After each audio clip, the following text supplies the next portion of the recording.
setting up to start sewing. I've got plenty of time before anybody gets here.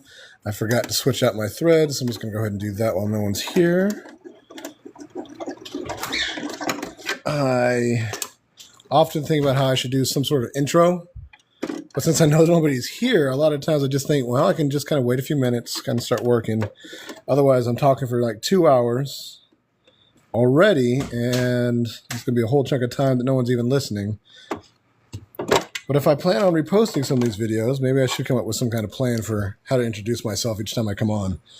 For now, I'm just kind of bouncing around. My plan is to sew together one of these little guys.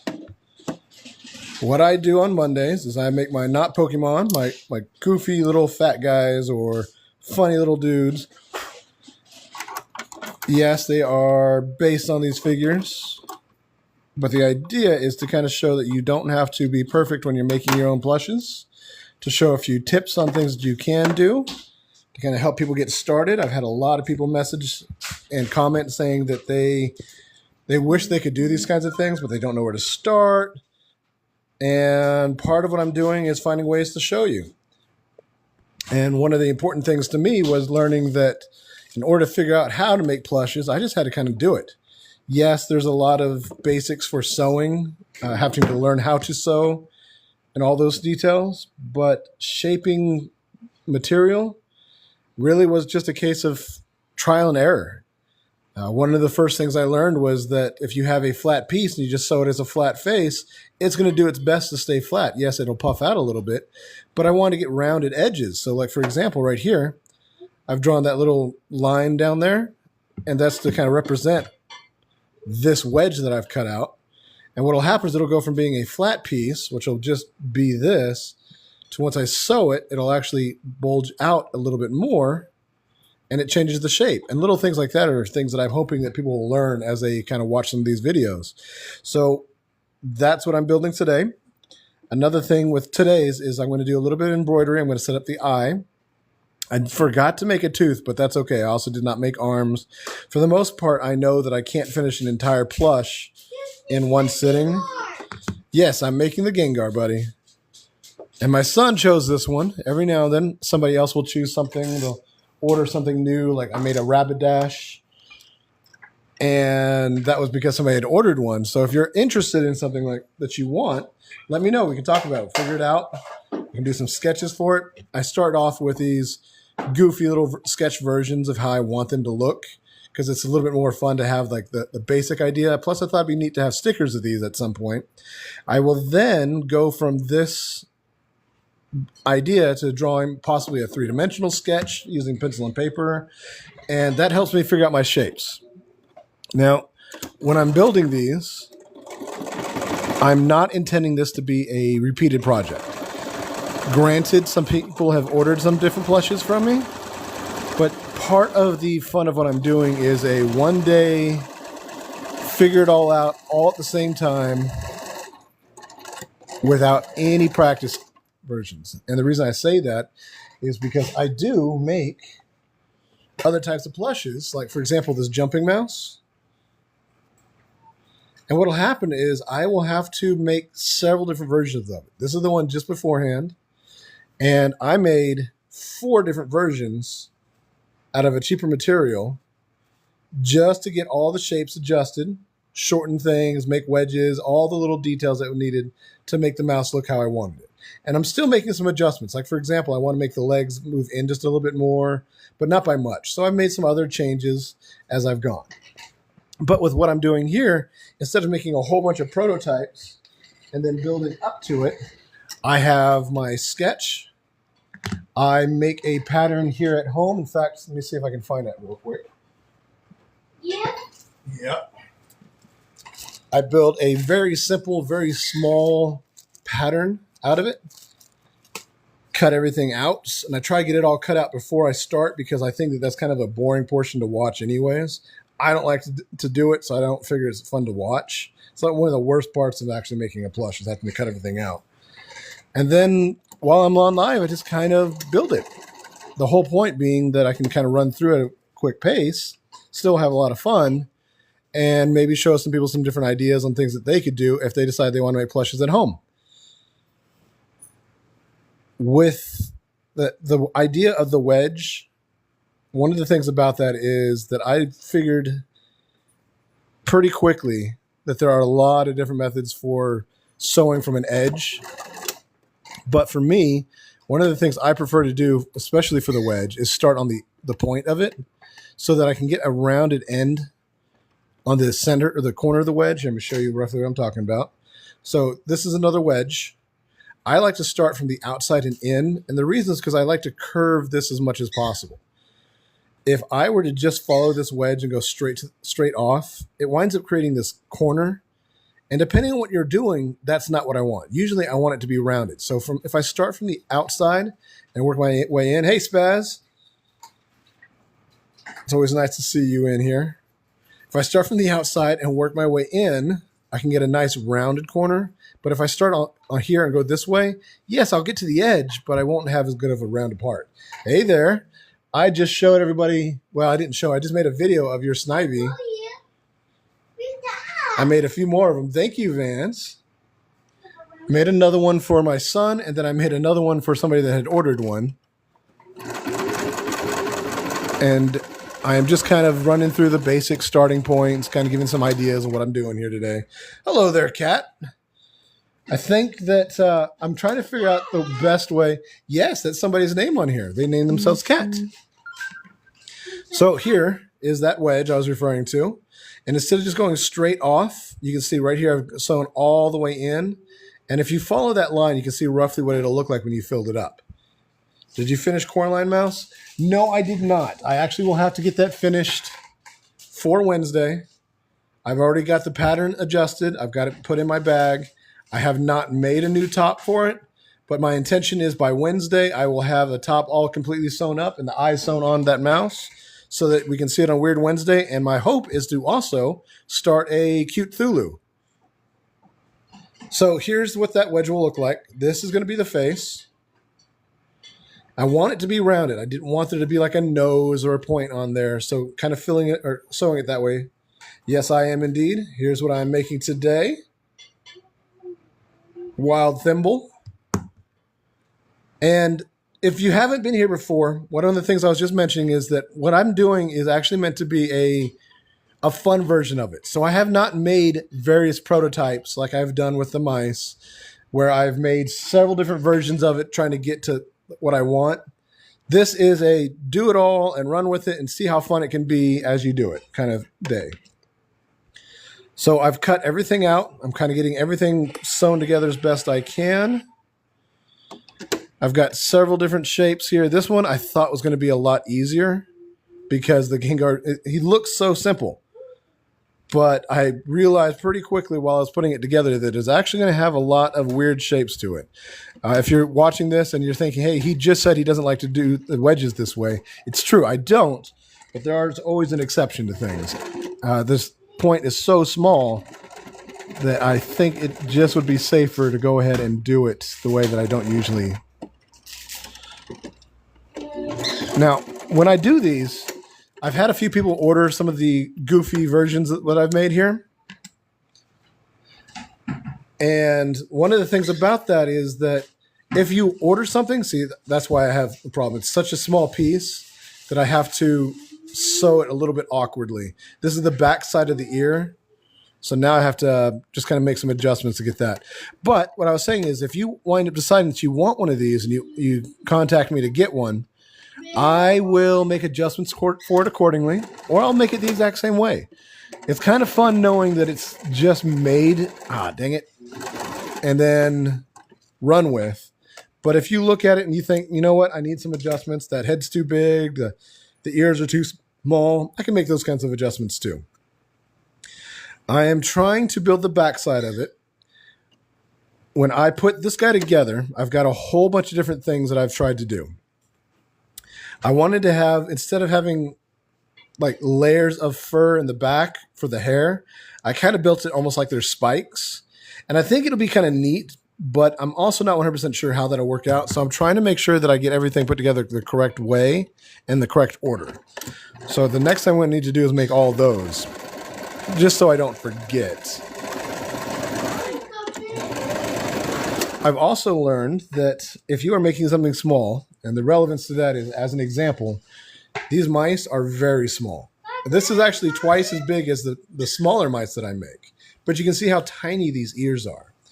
I learned pretty quickly that one of the things I want to do is always leave my previous piece on, because that way it's still got the thread attached. I know you can't see the thread because the camera's not zooming in on it. But this thread right here, if I leave that attached, I can use this as a handle to pull the next piece through. And I'll show you what I'm referring to. With this fuzz being so thick, it's not all that thick. But it's thick enough where it's not like cotton where you can run through it real easy. Sometimes it gets caught. So if I have that previous piece in there still, I can take this and pull it gently. Gives me just a little bit. Could you take that from him, please? Just a little bit of a handle that allows me to give it just enough pressure so that it doesn't get stuck in there. So if you're making your own small pieces, particularly with this fluffing material, which is minky, it's always a good idea just to leave that previous piece in there for that exact reason. All right, now I can sew. Oh no, I wonder if I did that backwards. I think I may have. I've got multiple pieces here that are all in different orders. But I also was trying to make a wedge so it would change its shape. This is supposed to be the back where the spine is. I'm going to have to sew together a couple horns just to find out. Make sure I got the fuzz going the right direction. And the reason, because this shape is so similar, no matter what direction you look at. Vance, stop that. No matter what direction I look at, even though I cut it, I still can't guarantee that I know. So I have to make sure the fuzz is going the right way here. And I wanted it to go down towards the point. So that's to the point. So I've got two different directions. Here's that. There we go. Now I've got two together. And the reason I need to do this is I need this back to see if I have to recut this, because there's a possibility I cut it backwards. Trying to figure out a pattern without going through the steps of remaking it is such a different type of process. It's almost like sculpting something and then having to just make it work. In fact, it's exactly like that. I'm technically making something one time and then finding a way to make it work. And sometimes it just means I make these big glaring mistakes. For example, I can tell here, I actually cut the ears on the wrong side of the back. So this ear would be here, but it's supposed to be here. So essentially what I did was I took my pattern and I accidentally flipped it, which will be fine at some other point in time. But for right now, I'm just going to have to recut that, which is a bit of a bummer. It kind of drags on the time, but at the same time, you get to see roughly what I do to make that. What I'm going to do is I'm going to get my purple material. I'm going to make sure I don't make the same mistake. So I'm going to put the materials, the face side down so that I can lay them down. I can pull out my pattern, the pieces for that.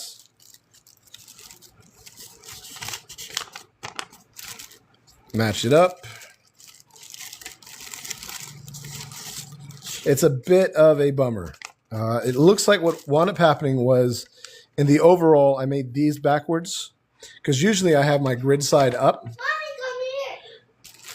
come here. So what I probably wound up doing was failing to flip this over when I drew the other side of it, which makes sense. It happens. I've done it before. And for this Gengar, it's going to be a little bit better, because then when I make the second one, I'll just have these already made. So we get these out of the way. I want to make sure I flip these. There are different types of soapstone and colored pencil that you can use whenever you are making a pattern, whenever you are drawing on your material. But I have found that this Minky, even the backside of it, it's pretty soft and like has a lot of lint that comes off of it. even though I'm using the back, I just can't get the material to show what I need to see. So I actually use a simple pen. I had someone suggest using a water-soluble pen, which is a very good idea. I just haven't gone out to find one yet. Now, the reason I'm mentioning this is because when I have made all my plushes throughout the dawn of time, I have made them using this method. And people might be thinking that if I'm doing something like this, that I'm just going to wind up having ink that comes off when you wash it. Well, that's not the case. I've made pillows that have been washed several times, and I have never seen any amount of stain occur from doing this. So if you're kind of working through the process of figuring this out for yourself and you're kind of curious, this is not a bad place to start. So don't feel bad about using what you've got, which is also part of the point of that. I don't want you to feel like you have to go out and buy a whole bunch of special things. Heck, you can even use your old clothes to make your plush material to begin with. And there is no reason for you to feel like you have to do it in any particular order. I think that I might be doing this upside down. Now, I've got my fuzz going down, and I just realized that if someone's going to be petting the back of their plush, this is the top. They're going to want to pet it downwards. So I'm going to need to redo that. I'm just going to draw right over my previous mistake, which, again, I'm not a fan of making mistakes. But when I do make a mistake and you can see, it's helpful to see how easy it is to fix something like that. The ears themselves might feel a little bit weird when petting them, but I think that that's going to be okay because it's just a small part and it's not going to feel bad. It just won't feel like you're petting it the same direction. See, I need to make sure this ear is big enough because I already had that problem once. So I've got the ear here, here, there we go. Make that line. I have to make sure I cut this properly because I've got these intersecting lines. And I know that I'm going to be easily confused when I'm putting it together while cutting it out if I'm not paying close attention. Let's go ahead and remake this part. Now, one of the things about this is, since I was talking about making the direction of the fuzz, the direction you pet it, that's going to be a preference thing. You don't have to have the fuzz go in the right direction. You might have more of a longer fuzz. I think the word is pile. I think that describes the length of or thickness of either the fuzz or the material in general. And I don't know because I'm self-taught. So there's a lot of these little things that I've learned for myself. And another reason to bring that up is that it's not hard to learn. It just takes time. And anything you see that I'm doing that seems weird, that's probably why. It's because I had to figure it all out for myself. It is a lot of fun to do. It is faster when you can find someone to teach you. But if you don't, there's no reason for you to not start on your own. I had the idea of making plushes because my sister was having a baby. And I thought it'd be really neat to be able to make unique plushes for the baby. And then over time, I just kind of started doing my own stuff as well because it's a lot of fun and I think it's a lot of cute. And there's a lot of weird things that you can do. I've got this ideas of making goth plushes and horror plushes, which I know is not an entirely unique idea, but I also don't think it's very popular. So I don't think that there's as many people doing it as could be. And therefore, there's a lot less options, especially if you're looking only at store-bought stuff. I know there's a lot of great store-bought plushes that you can get that are very goth. But those are usually just within a certain range. You're only going to get Cthulhu. You're only going to get a vampire. You're only going to get a plague doctor. But if I'm making my own, then I get to make up different ideas. And sometimes they're unique and special, and sometimes they are just rehashed ideas. For example, making these goofy Pokemon. I know exactly what this is. It's playing off of a fandom, but I'm a fan too. I'm not the biggest fan. My son is getting into it, so he really likes certain Pokemon. In fact, he's the one who picked Gengar today. I really thought he was going to pick something different, but I think it's because these are the only pictures I have drawn up so far. And every now and then I'll just do one, like I made a Venomoth because my wife liked it. And then somebody will order something and maybe I'll make that. I made the slow poke because I had several people request that one when I posted some of my first Pokemon. Let me double check to make sure I'm doing this right now. Since I'm doing it face to face, there we go. Yep. So when I get that sewn, get this wedge on the ear sewn on, I actually do have it facing the right direction now. So that's good. Extra thread drives me crazy. Got to get that out of here. Trying to figure out a good pose so that you can see roughly what I'm working on while I'm working as well.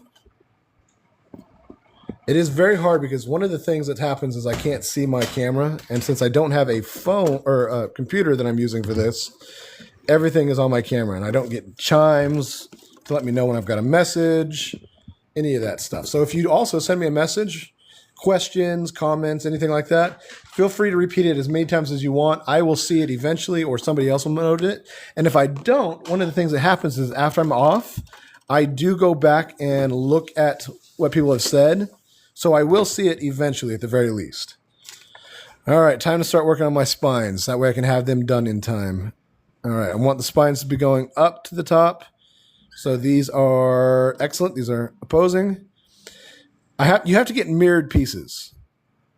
And I don't know if there's a technical term for that within the sewing world, but when you have a certain shape, you have to have both sides facing inward. That way you can right side it out afterwards. And with what I'm calling spikes, which might be his hair, or just, I'm not even sure. They could be meant to be like ghostly strips of who he is. I have to make sure I get the right ones together.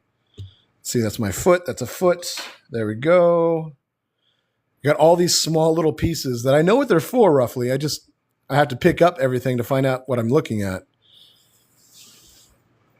Here's a front. Here's up. There we go.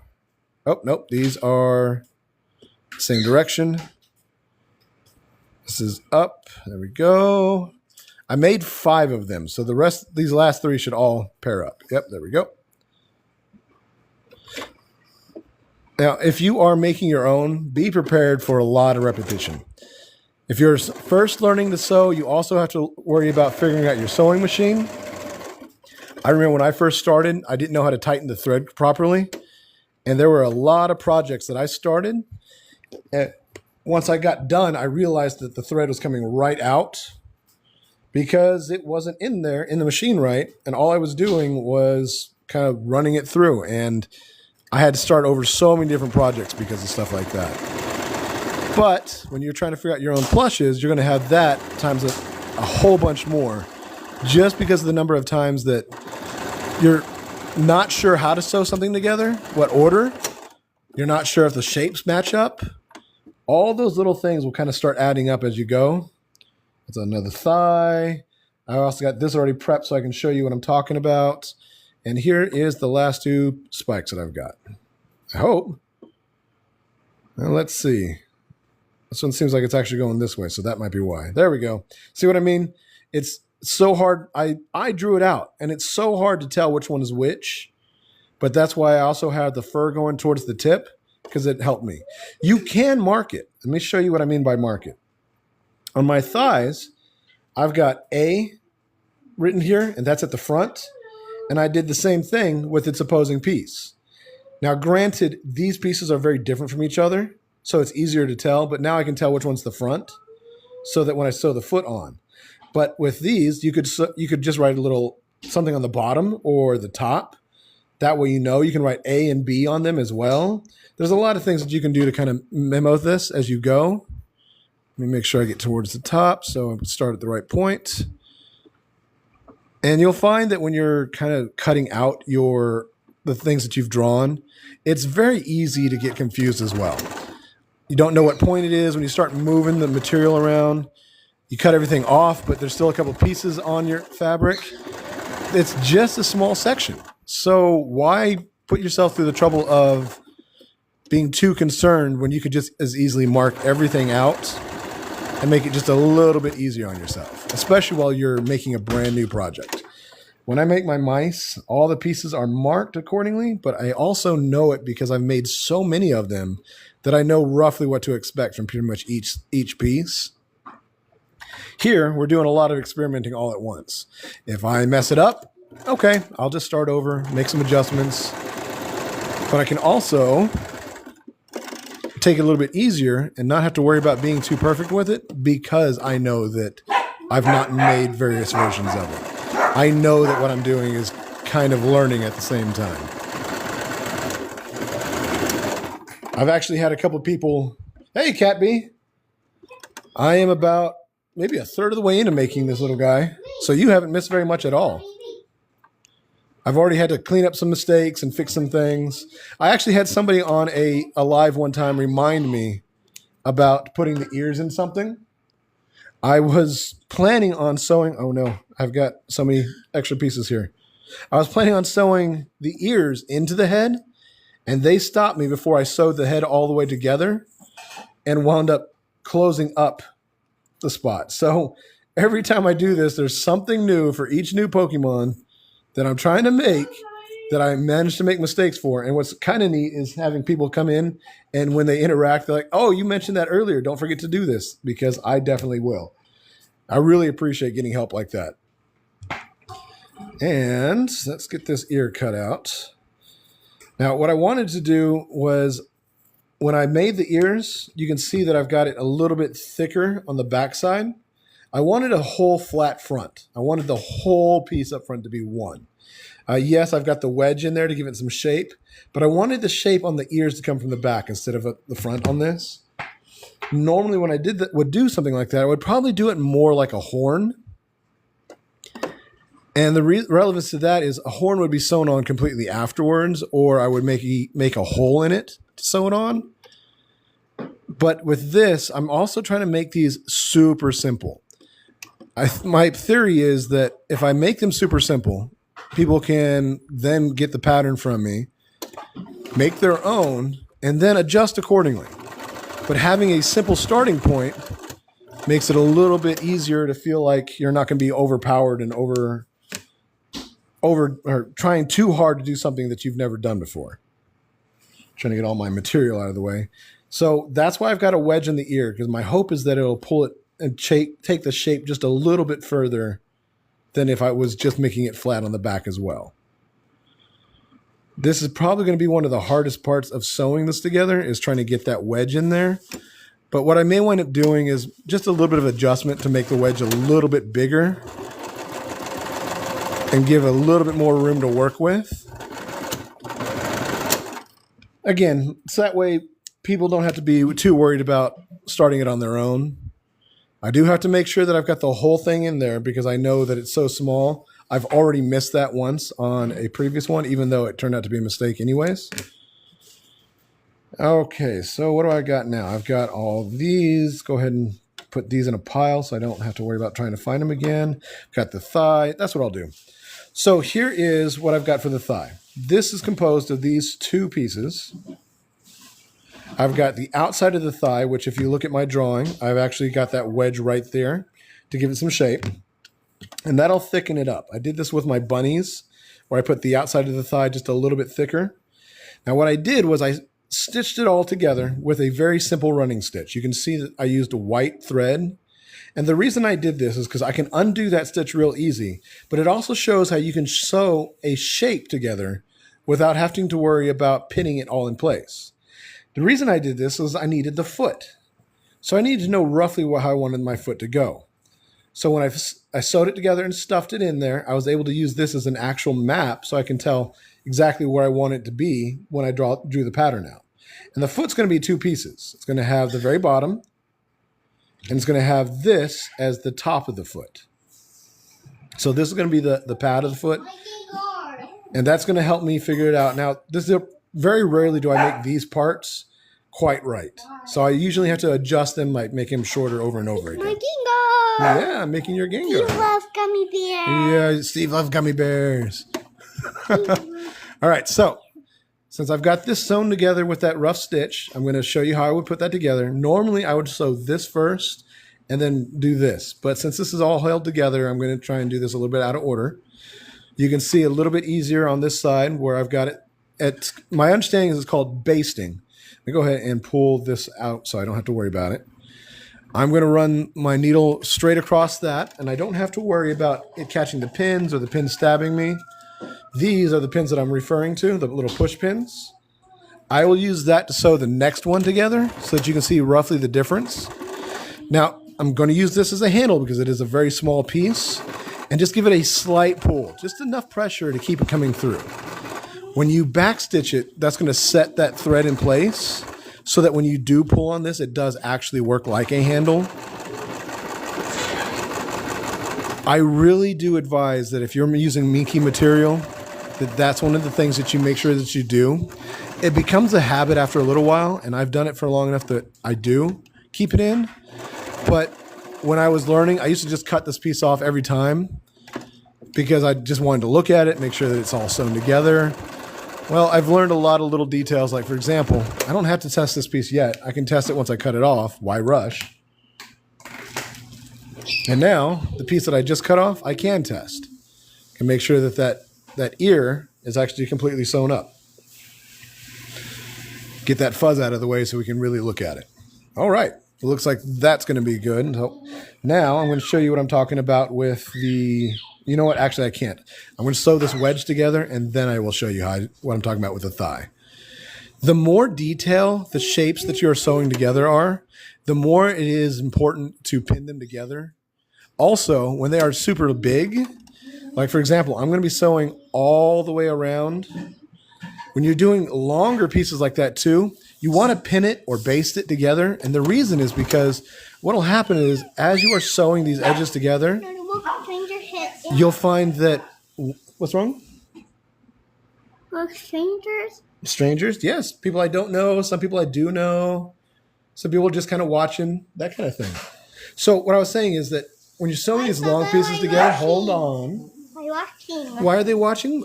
They're trying to learn, maybe. They're entertained. There's a lot of different reasons people would watch. My hope is that they're having fun at the very least. Okay, so as I was saying, when you're sewing these two pieces together, when you got a lot that you're sewing, if you don't have it pinned, and I'm going to show you an example of what I mean, you put a pin in, and then you'll repeat that as you go to line your edges.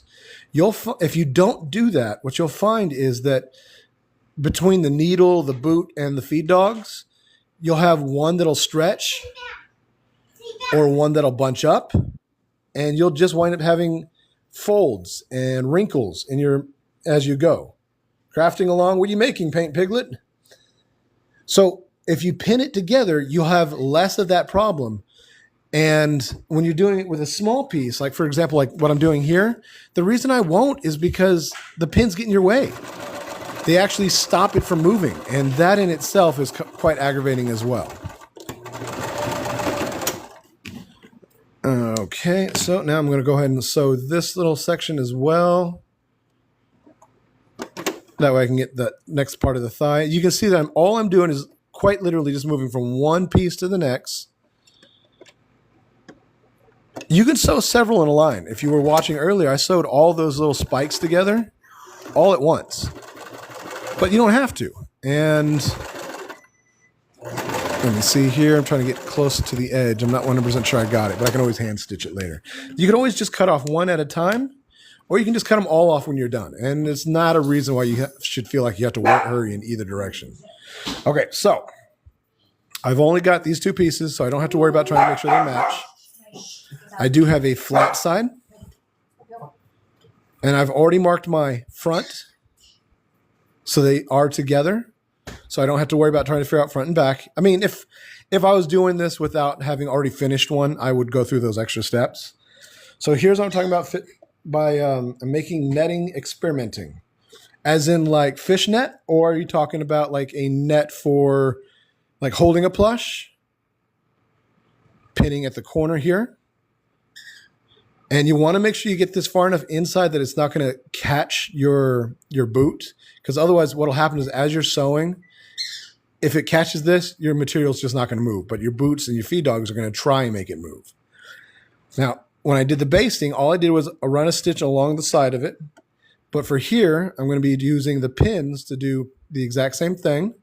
you'll see there's a big difference. When I'm basting and I have that running stitch, it follows it the whole way. If I were doing something that was very intricately shaped, I would definitely baste it. But for this, since it is just round and I still want to make sure it keeps its shape, just a few pins will be enough. Do keep in mind where you got your needle. I like to have my needle on the right-hand side, but you can have it center or you can have it left. So it depends on how you've gotten used to it. All right. And again, using this as a handle to get it started, I can still pull it for quite some ways. You don't want to pull too hard because otherwise, imagine what my fingertips are the stitch. If you pull too hard, it'll pull it and you'll wind up having uneven stitches.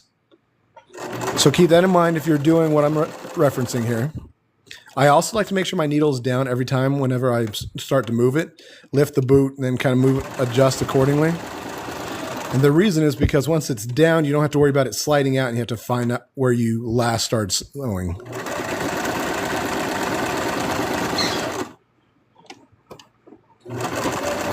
And we got to the edge. Watch out when you're cutting this off so that you don't accidentally hit your needle. You'll just ruin your scissors. I have a styrofoam rectangle pinning and knotting it in a diamond shape like a fishnet, but shiny. Nice. Are you going to keep it on that styrofoam, or is that just a jig that you're holding it in place with? All right, so I've got this sewn across, just right-sided out so you can see roughly what it does. And that's going to be my thigh. Right there. Now, the next part is actually one of the hardest parts, I think. I know that I mentioned that sewing these points is going to be kind of hard to do. And I think I forgot completely about the feet. The feet are going to be the hardest. The way that I've started sewing feet together, make sure I've got the front end, I've got it marked. So here's where my front is, which means my toes are going to come out this way. So it is. Now, my stitch is a little bit long. I've got it set above a 2. So for the most part, what happens is the sewing machine will go right over it. But I have broken a couple needles and a couple pins doing that. So if you're wondering, you can leave the pins in. Just have your stitch a little bit longer so it's more likely to go right over it. And even if it doesn't, you have to have it at the right angle. Don't put it in line with it. I set it so that the needle is more likely to go right over the side of it. I do prefer to baste, but the problem is then I'm sewing 2 or 3 times each time. Will be used for a chair cover. Oh, that's nice. So you're changing the shape of the styrofoam. So here's what I'm going to do with I'm going to go ahead and I'm actually going to baste this as well. I need to find my extra black thread.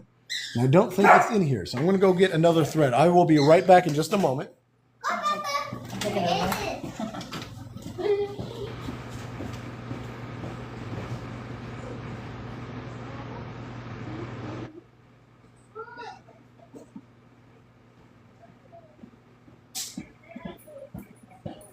So basically what happened is I didn't have this planned out. Again, these are all first run kind of situation. So I'm just going to take a little bit of extra black thread that I've got. Got to find the right end.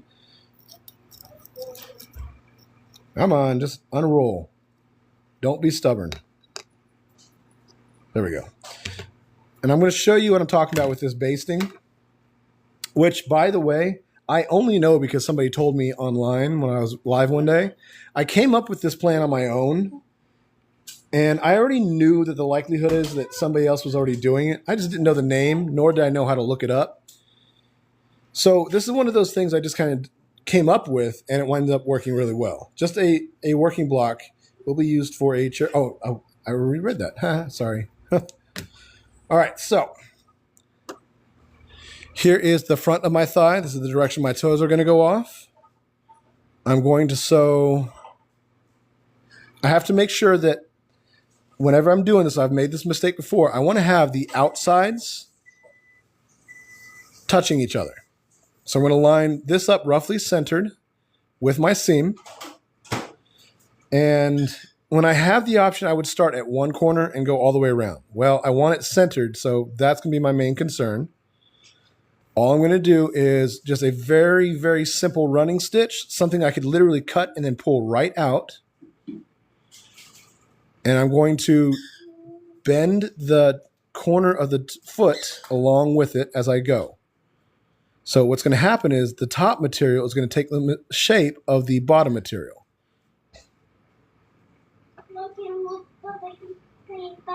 It's a little bit hard to see. Eating pineapple? I was asking. Oh, I can't see you eating pineapple. Okay. Is that like a special power you have?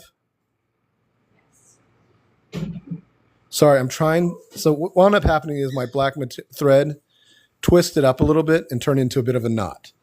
So I'm trying to straighten that all out. And part of it is because it's uneven somewhere. There we go. Okay, now, sorry, back to what I was doing. You can see that it's changing the shape of this material so that it follows with this. I'm going to try and get it as close to the corner as I can. Very rarely do I ever get that actual corner in, so I'm going to go ahead and say that that's not going to go much further. I'm going to put one more stitch in it just in case. Worst case scenario, I cut it off. Best case scenario, it winds up being perfectly lined up and the needle catches it when I run it through the machine. This is something you could just hand stitch. It's such a small piece that if you don't want to run this through your sewing machine and risk it getting caught up, jammed up, that's totally a viable option too. And in that case, you would just kind of do what they call a back stitch. I think it's called a back stitch. And basically just making figure eights with your line. Now from this side, I'm going to show you this way. Normally I wouldn't do that, because I want to be able to see what I'm working on when I'm changing the shape up, but I'm just figuring this way you can see roughly what I'm talking about a little bit better. Just repeating the same thing, but going the other direction. I am folding the material or stretching or shaping, whatever word you want to use for it, this material so the edges do line up as I go. And when I am done, it's going to hold itself in place. And you could probably already see why I'm not using a series of pins to do this. Being this small, the pins are just going to be all over the place. I'm going to have to put 20 pins just across that to achieve the same effect that I'm doing with one line of thread. I also keep drifting off camera because I can't quite see it. Sorry about that. And there we go. Tie that off, and I'm going to show you what I've done. Now, I can run this through the sewing machine, and I'll have just that there because the top of the foot follows along. And I could do it on either side. In this case, I'm not too concerned with which one it is here. In fact, I'm going to push this on the inside. You can see that it follows. So whenever you're making very complex shapes that need to go together, that's honestly the best way that I have found to do that. You go ahead and get these pins out of the way here. Again, I'm going to use this as a handle. Just got to get this to go through. And it's going to be a little bit difficult. I can see where it is, but it's also a very small hole. And because it's a small hole, in the end, if I were to make several of these, I probably would just hand stitch it and just do a back stitch across the whole thing. But whenever I make a pattern, I do my very best to avoid that as much as possible. If I can put everything through the sewing machine, I promise you that's what I'm going to do because I feel like it's a stronger stitch. It's, on average, a little bit easier. But of course, I'm also very willing to change the way I'm doing something if I realize that it's not the easiest pattern. Why do it the hard way, right? If you come up with an easier method, just do the easy thing. I'm not talking lazy. I don't mean lazy. I'm just talking easiest, best, all those minor details. Oops, I got to make sure my foot is all the way in because I don't want to accidentally sew the pad of it. And I think that's the end of my thread. Ah! Trying to pick up my scissors. I got caught up in my thread again. All right, this is the one that I pinned. You can already tell there's not much of any difference. Now, one thing I do like to do is check to make sure that I don't have any missed stitches. I just push through to see if my chopstick's gonna go through. See, like right there. And the reason I do that is because it's easier to fix it now than it is to come back later.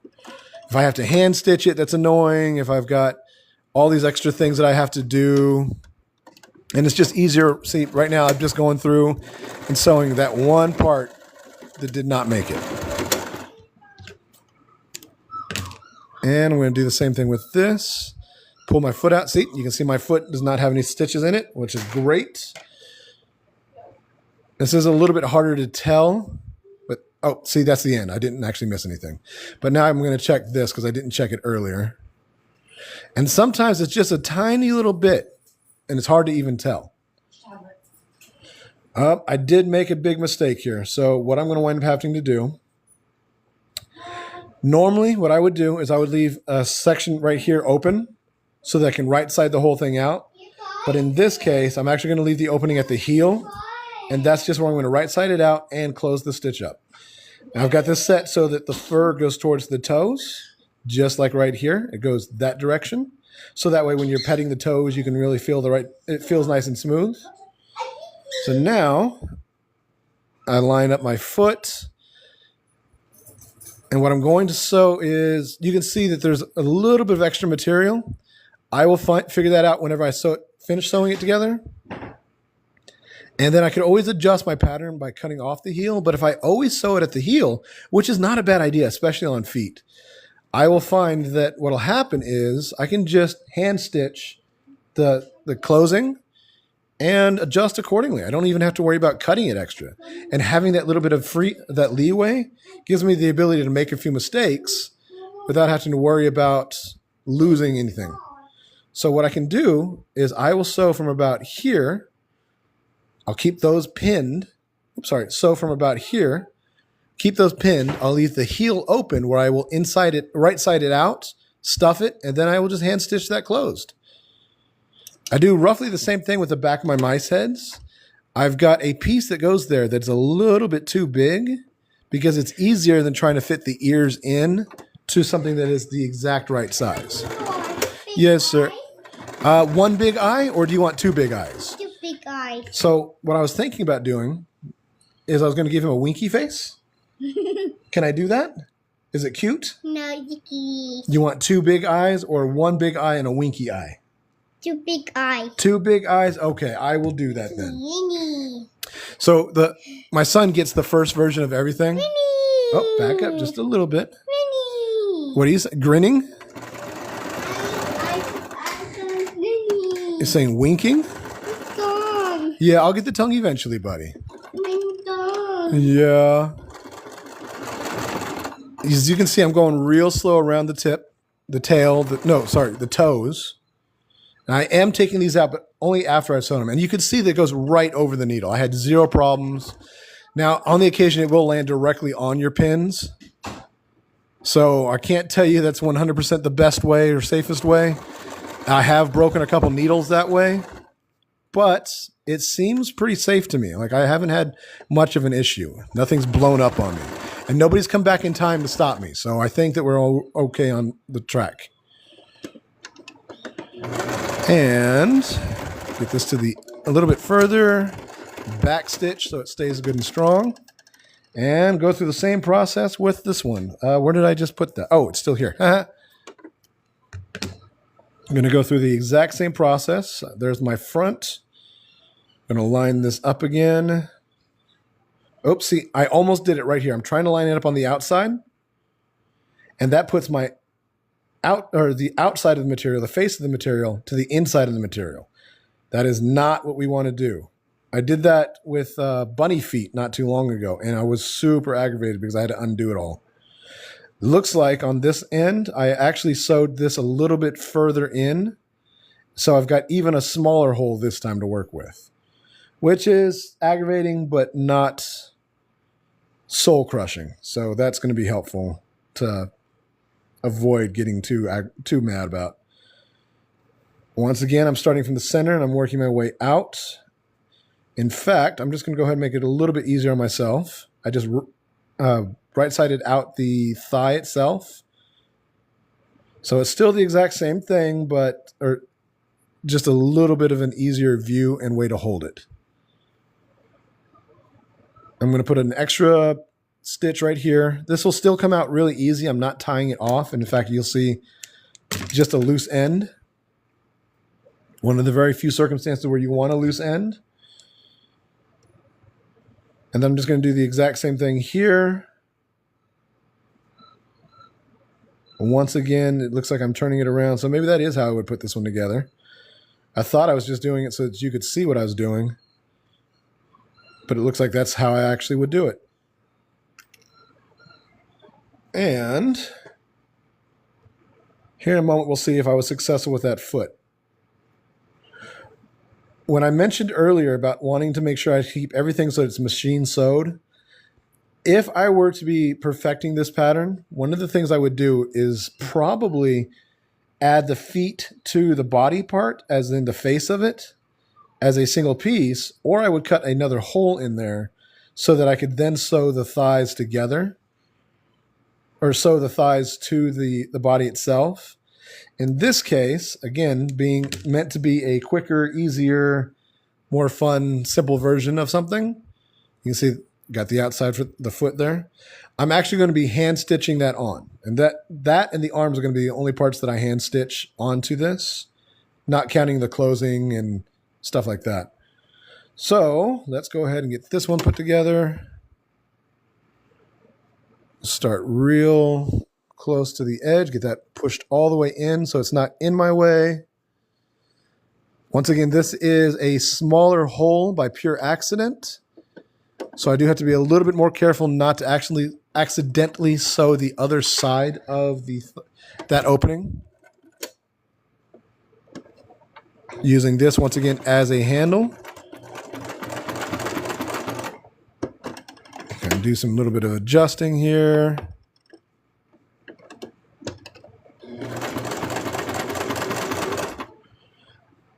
It looks like somebody sent me something at some point in time.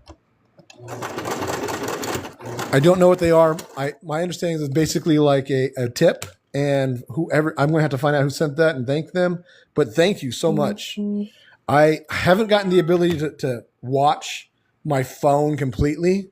So again, if somebody said something to me and I've missed it, I promise I am not snubbing you. It's just that I'm looking over my phone to watch when I'm sewing. So there's a lot of little things I know that I'm going to be missing. All right, so now I've got my foot. Let's go ahead and we'll test to make sure that I got this all sewn together right. Yep, doesn't look like I missed any stitch. Sometimes you can visually see it. Like right there, you can see right inside, it's fine. But then you might have folds, or like right here, I've got so many different layers overlapping that it's kind of hard to tell if I got it all right there. So just giving a little press with the chopstick will help out a lot. Okay, I'm going to right side out the whole thing. Now you can see I used the heel for that. I have plenty of material here so I can stitch that closed. Looks like it all came together really well. I've got my wedge on this side, which you can barely see, but that's where I stitched it. And I'm going to go ahead and stuff this so we can see what it looks like. I'm probably not going to change the pattern right now, even if I don't like the way it looks. But this way you guys can see roughly what's happening. This is the first bit that's been put together enough where you can see. And that might keep you a little bit more entertained. Right now, as far as the details have gone, everything that's gone together has just been like, all right, I suppose he's doing the right thing, because none of it has actually assembled into anything. And I know that. And I know that for a while, it's kind of like when you're painting something. I don't know if you've ever painted. I paint back to front. So I also paint darks to lights. I will put all my blacks down, all my shadows, all my deep creases, all that stuff first before I put any lights on, which also means that there's a whole period of time where nothing looks right in what I'm painting. And the same thing happens when I'm making a plush. I can't say that it looks wrong, but I know that I can't tell if it looks right. And that doesn't come until I finally start putting stuff together. And in this case, I think I came pretty darn close to what I sketched. So there's the thigh. There's what I've got. I might make the thighs bigger if I was doing it in the future. But I think that's pretty darn close and pretty darn good. And what I'm going to do is when it comes time, I'm just going to stitch this closed. And then I will hand stitch from here onto the body. Okay, so now I've got that lined up. Here we are going to start the back of the head. I have made little lines right here because what the intention is, I got to sew this. Let me go ahead and sew this and then I will kind of show you what I'm talking about. The intention is I wanted the back to have the shape to it. I didn't want there to be rounding in the face because I wanted one piece of material for the face. Cut that off, get that here, put that here so I don't forget. And it looks like I didn't sew it. Well, I've got my failed attempts. So my intention is from here I'm going to have a centerpiece down the back. So these two pieces are going to be sewn together like this. Now, one of the relevance to that is I wanted to know where the corners were going to be, where they were going to line up. So I've got a line right here drawn and a line right here drawn. That way I can get this entire spine lined up. And I also know not to accidentally oversew on the face of it. Because this is not a perfectly mirrored section, I can't guarantee where the centerpiece is going to be. So I've given myself just a little bit of extra allowance and creativity by creating these lines. And what I'm going to wind up doing is just a little stitch right here so that I can line it up and out. Sorry, a little stitch right here so that what I can do is just line this face up and get that all set up. And then if I have to sew a little bit deeper, then I can. Let me get these wrong ones out of the way here. This is my face. This is my other back. I had to recut these because I actually did them backwards the first time. And get this. You know what?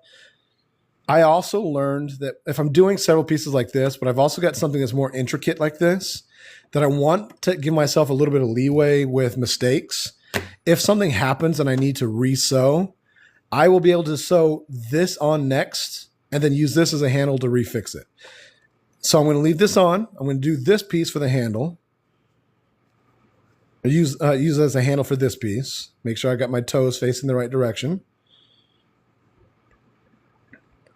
Again, a lot of these are things that I learned to do to kind of back myself up so that when I did make mistakes, it wasn't going to be completely destructive towards my whole process.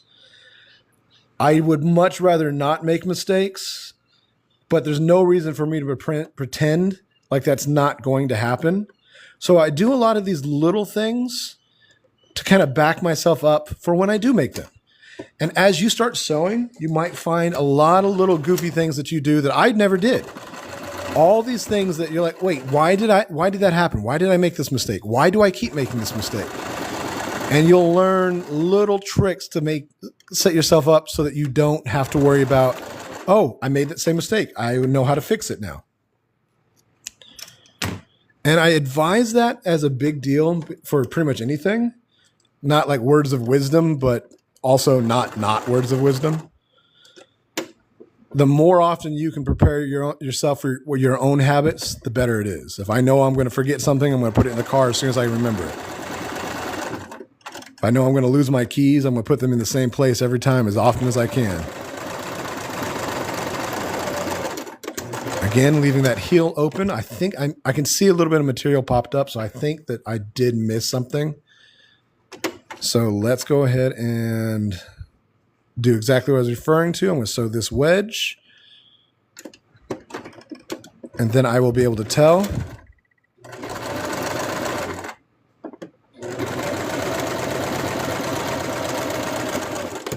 Round that out as much as I can. Cut this off. And let's see. Did I get all the way back? Oh, it looks like it was just part of the foot that popped up. That top corner that just kind of got in the way. But otherwise, it looks like this one turned out pretty well as well. I'm going to push through with the chopstick just because it's a little bit easier. Get my point all the way through. Am I too close to the camera? Is that something that's happening? Is it getting real blurry when I do that? If it is, let me know. I'm more than happy to kind of adjust so that it's easier to see. I know that when I've watched stuff like this and the camera keeps zooming in and out, that it messes with my eyes. So if I'm too close, let me know and I will kind of find a way to back up a little bit more. Now I've got both my feet, so that should be fine. And you know what? I'm going to go ahead and see, how do I want to do this? I actually don't have another piece that I would sew, but everything I'm going to be doing next is going to be pretty big. So I don't have to worry too much about keeping that handle on there. All right, now I'm going to line up these two pieces, my marks that I've got. They don't have to be perfect. They're just good enough to kind of get me where I needed to start. And all I'm going to do is just a small stitch right there. So it's going to be two corners together to make it so that they turn into a line. And I'm going to show you why I'm doing that. Instead of sewing the whole thing together, which, by the way, I'm not doing for a very good reason, I want to put these spikes into the spine along it so that I can sew them in as I go. I'm literally just going to right side them out and then slide these right here in between the two pieces of fabric. So I'll have the face on one, or the left side of the back and the right side of the back, so that it's going to come down the spine.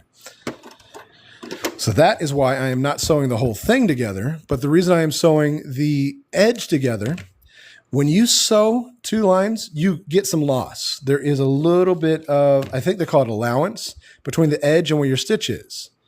I'm going to sew just a little bit further because I don't think I got quite enough. Because here's what's going to happen. I learned that if I did that entire spine last, after I put the whole face on right here, that I'm going to have this lost. It's going to be folded under. I'm going to sew this way or that way. So if what I do instead is sew just that tiny bit, I can then sew the rest of the spine separately without getting any amount of this kind of confused or lost into it. And I'm way more likely to get a clean stitch across it. Across, no T. Now, additionally, what will happen is when I line the ears up and I follow this piece all the way across, I'll get the right shape. And if it turns out, which it doesn't look like it will here. Yep, it will. See how these don't quite perfectly line up? I can always just kind of adjust accordingly. Maybe I've got too much space right here. I can just sew this in a little bit more and that fixes it. So there's a lot of little things like that that'll make it a little bit easier. I did not actually look. I suddenly realized I don't remember if he has a tail or not, but we're not going to give him a tail. He doesn't need one for our purposes. So I'm just going to line up the bottom of the spine. I'm going to do the exact same thing, just a stitch to the edge. A little bit extra. Now when I sew this on, I don't have to worry if this winds up folding in or not. I've got enough here where I don't have to worry. Now we are on to sewing the entire face. Get all this junk out of the way. I'm going to do this on the back side, again, so I can see the spine. And I'm going to use a fairly large number of pins to do this. Not only do the ears have these sharp corners and the shapes to them, but there's so much material that I want to do my very best to get it to line up so that I don't have to stretch it or fold it anywhere else. You'll also notice that I put the ball of my pin far enough away so that when I'm running the sewing machine across, it doesn't hit it. Now, when I start sewing back down, this would, but I'm going to pull these out as soon as I get to that point anyways. However, when I get to that corner of the ear, I want it lined up, so I don't have to worry about this catching anywhere else.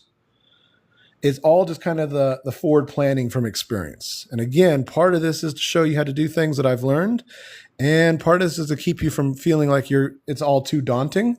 So you're going to learn a lot of different things as you're doing it yourself, especially since you might have different things that you like to do. I keep my needle on the right-hand side. So I sew everything and make sure that it keeps on this side. I've been on long enough where it wants me to solve a puzzle to prove I'm still here. I'm trying to keep this up so you can see what I'm working on, but it keeps sliding out of the camera. I know. Give me that. Give me that. There we go. Okay, line up my ear a little bit. It doesn't, again, these things don't all have to be perfectly lined up. You're going to have a lot of different spaces where things will be a little bit over or under, and you just kind of sew accordingly. In this case, it looks like the ear on one side is a little bit smaller. So I've got here, but on the back side or the front side, I can't tell. It looks like the back side here. It doesn't line up perfectly. Not a big deal. I'm just going to line it up as close as I want to. Put a pin in there. And you can already tell that it's bunching up. The whole point of bunching this up like this was to give it that little shape at the back of the ear that I've got.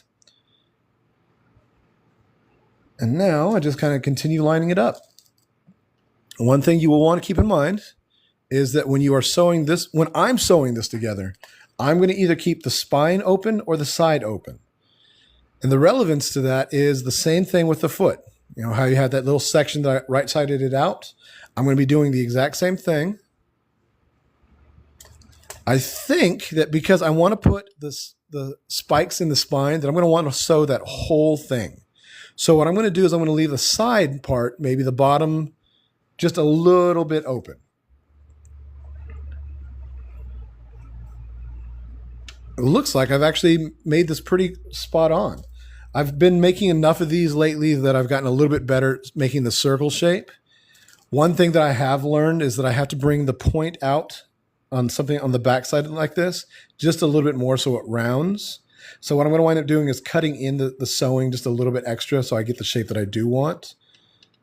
But that would be something I would adjust, just tiny little tweaks on the pattern whenever I do that part in the future if I wind up remaking it. Again, if I were making several of these, I would probably make like 3 or 4 of them using just a bed sheet that I've got. Just the very simple but strong cotton material. And I just make 3 or 4 of them and just keep going with it until I get the exact shape that I want. As you can, if you look at it, I went from this shape to this shape. Just pulling in a few different tweaks, shortening one end, making one part longer, all the little details like that. And it takes several of those. But you put the whole thing together and you find that it's easier to make the adjustments as you go. I'm going to go ahead and start. I'm going to leave the bottom open, the very bottom. And the reason is because when I hand stitch that, I can actually make it take the shape that I really want it to take. So just start right here. It kind of looks like my Gengar is going to be a little bit smaller than I intended. Also totally okay. If you wind up making a pattern smaller than you want, you could always just trace it bigger. But I've also found that you can take it to a copy store and have them enlarge it by 200%, 300%, whatever it is that you want. I'm going to go ahead and get this out of the way since that's the one that's going to get caught up. I'm going to move these needles so I don't stab myself. That's another big hazard of working on sewing something like this. Nice little corner. All right, so it looks like one thing is going to happen where I have to sew just a little bit more in so I can get a rounded top.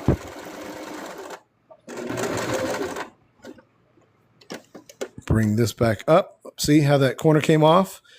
One of the things I did learn is that I have to check to make sure that all my material is facing the right direction. It is super annoying to wind up finding a piece that is tucked underneath. But like with most things, you can fix it. There's lots of ways to fix these things.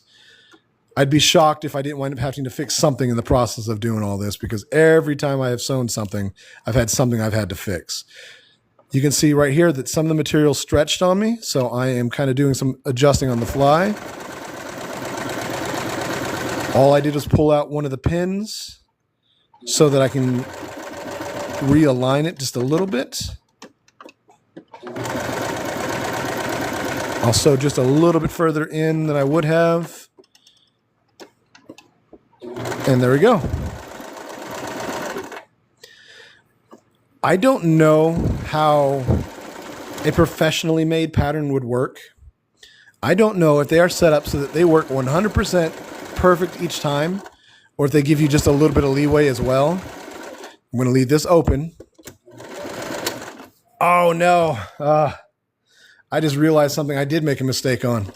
I had this whole plan to sew the mouth and the tongue on before I put the face on. So here's the mistake I made. I'm now going to undo about half this face so that I can get that done and get it done properly, which is a bit aggravating. I kept thinking to myself, I'm going to set this up the right way. I'm going to do it the right way. I'm going to not forget. But again, the first time and only time I'm going to wind up, the first time I'm doing this means that there's a lot of little mistakes that keep happening because I'm not used to it. So I'm going to go ahead and show you how I rip these. Because I have my stitch at about a 2, I can actually see where the thread is. And I'm able to get underneath the different stitches. I know that a seam ripper is meant to be used in this direction, but sometimes because of this material, what winds up happening is I will accidentally stick this right through. You can barely see that right now. And when I do that, it tears the material. So I've got to do this super carefully. If I had a different color's thread or a wider stitch, I would be able to see it really well, and I could just slide underneath right between the stitches and break several of them. And in fact, I'm going to go ahead and try and do that right here so I can show you what I'm talking about. This material has a habit of being real fuzzy as well. And you can see that when you tear a few like that, you can actually pull it apart just between a few seams. You can also, I don't know if you can see it on camera here, if you pull it apart like this after you've started, you can find your thread and just pull that to rip a few seams that way. And because it is still a straight stitch, what happens is when you break one end of it, several of them come loose enough, because that's the only thing that's holding them in place, is all the next stitches. I always hate having to undo my stitches, but I also super hate having to do that when I'm on live, because it seems like one of those goofy things that shouldn't happen. But I can't stress quite enough, mistakes are going to happen. So it's good for me to be able to show you how to fix these things. It's just aggravating to me that I have to fix them, if that makes any kind of sense at all. Now, what I'm trying to do is I'm going to actually unstitch all the way up to here so I can get to the face of this. The point is that I want to do a little bit of embroidery on this project, and I can't do it once it's all closed up. So I'm trying to kind of get through it pretty quickly while not destroying my material at the same time. Now, I'm sure that there is a very effective way to use a seam ripper that I am not doing. I'm happy to have a seam ripper. When I first started, if I made a mistake, I just had to like cut it, start over, redo the whole thing. All kinds of stuff like that would happen. And additionally, even after I got a seam ripper, I still couldn't do it because I learned that I had my stitch too tight. I had it at a 1. So I don't know if that made it stronger, but it definitely kept me from being able to see where my stitch was. So I had no chance at ripping anything that way. Pull all my loose thread, which is not important. I'll get it out of the way eventually. And let's see here. Now, while I'm doing this, since I can't really explain a whole lot of different details, just kind of focus on and work on it, I do want to say this. If you have some Pokemon that you are interested in seeing, let me know. I'm trying to do the first and second gen. I started on gold, so I have affinity for that, which is why I'm not just doing the first 150. But I haven't done a whole lot from more than just the first one so far. In fact, I did the Snivy, which I don't even know what generation Snivy is, but that was a special request and an order from somebody. And it was just fun to make that on live so that they can see me making the plush for their daughter.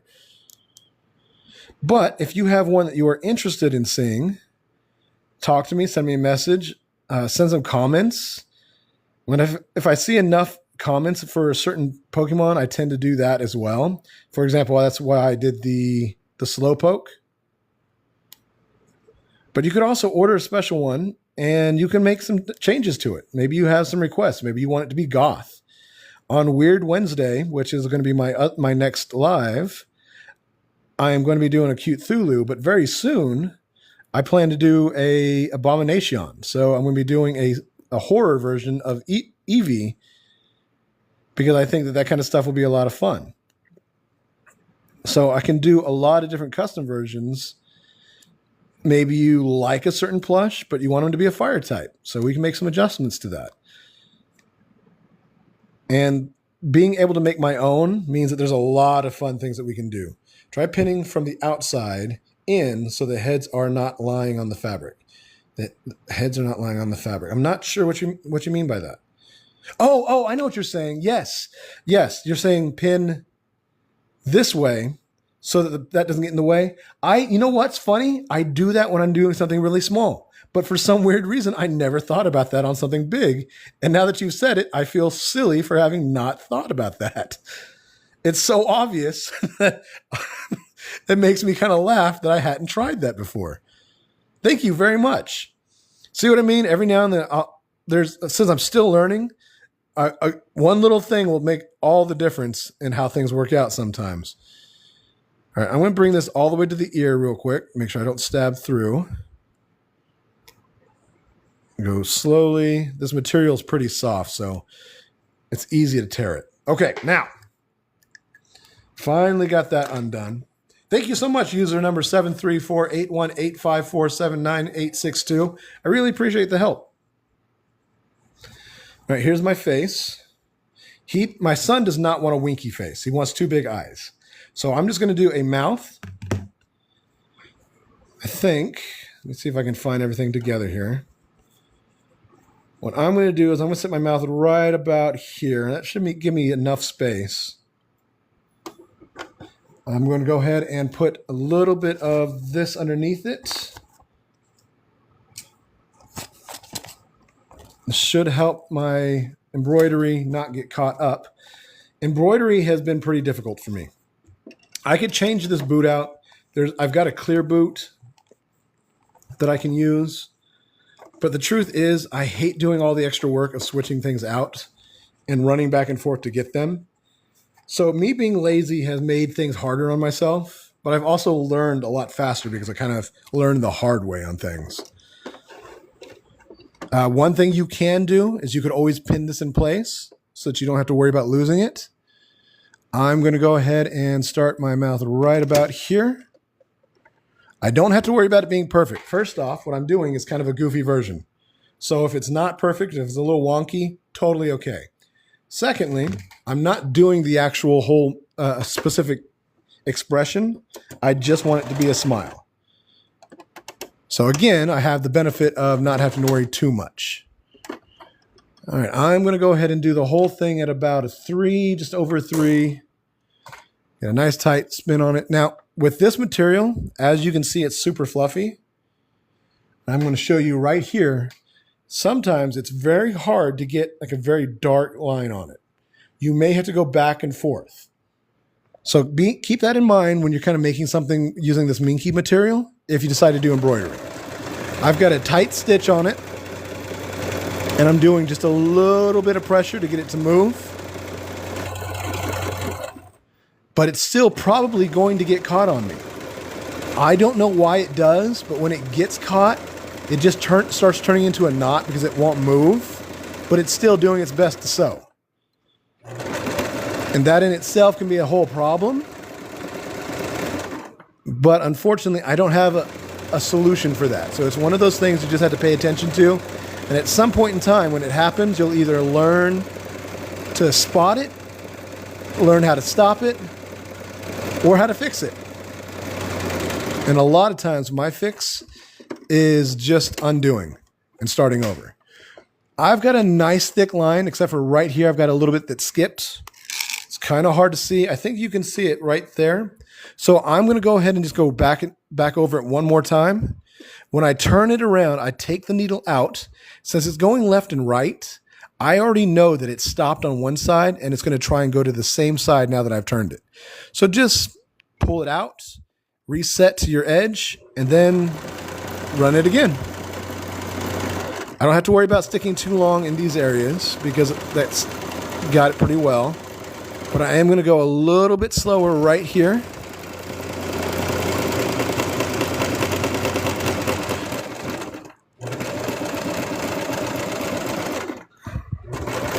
And since I already started, I'm just going to take it all the way to the end.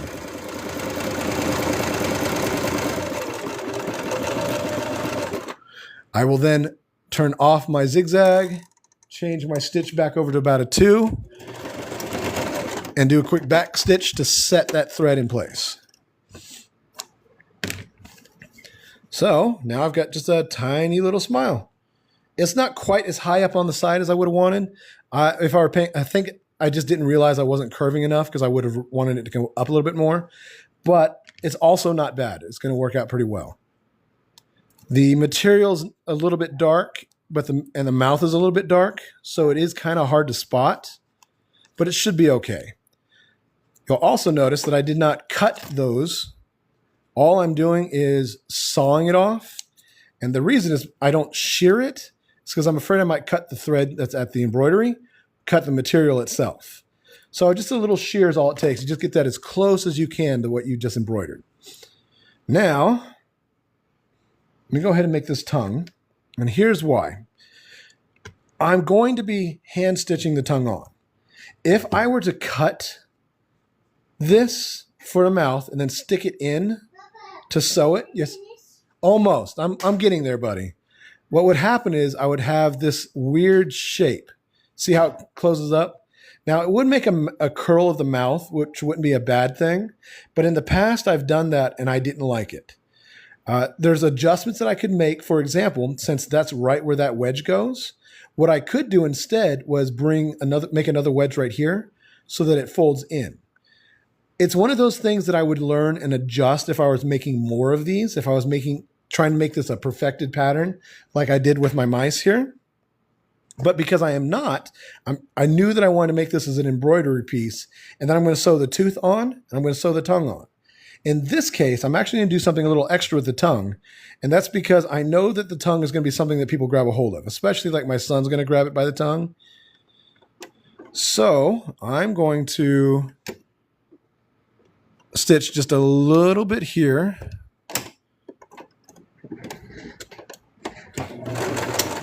Sew it to the edge. I'm still going to leave the opening, but the opening is going to be at the part that connects to the body. You also might be wondering why I'm not doing a zigzag stitch on the edge to keep it from fraying. Truth is, I'm so used to working so small that I don't have space for a zigzag. If you wanted your plush to last forever, your best bet would be to do something like that.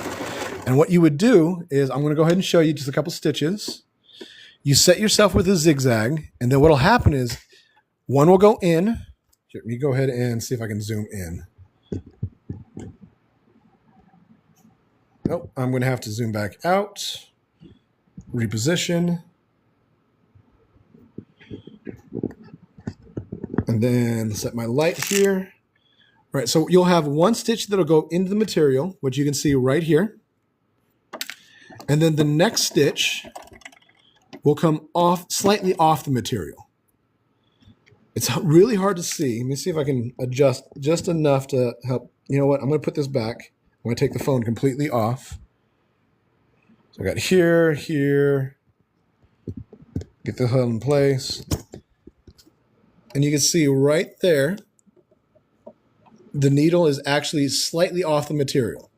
That keeps it from fraying, is my understanding. And if you're sewing clothes, that's something that you'll find that you really need to do for that type of material. But you'll go off, then on as you're sewing.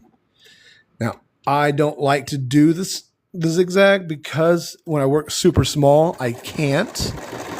The material gets if the material is open on one side of my boot, on one side of my needle, it just flops all over the place.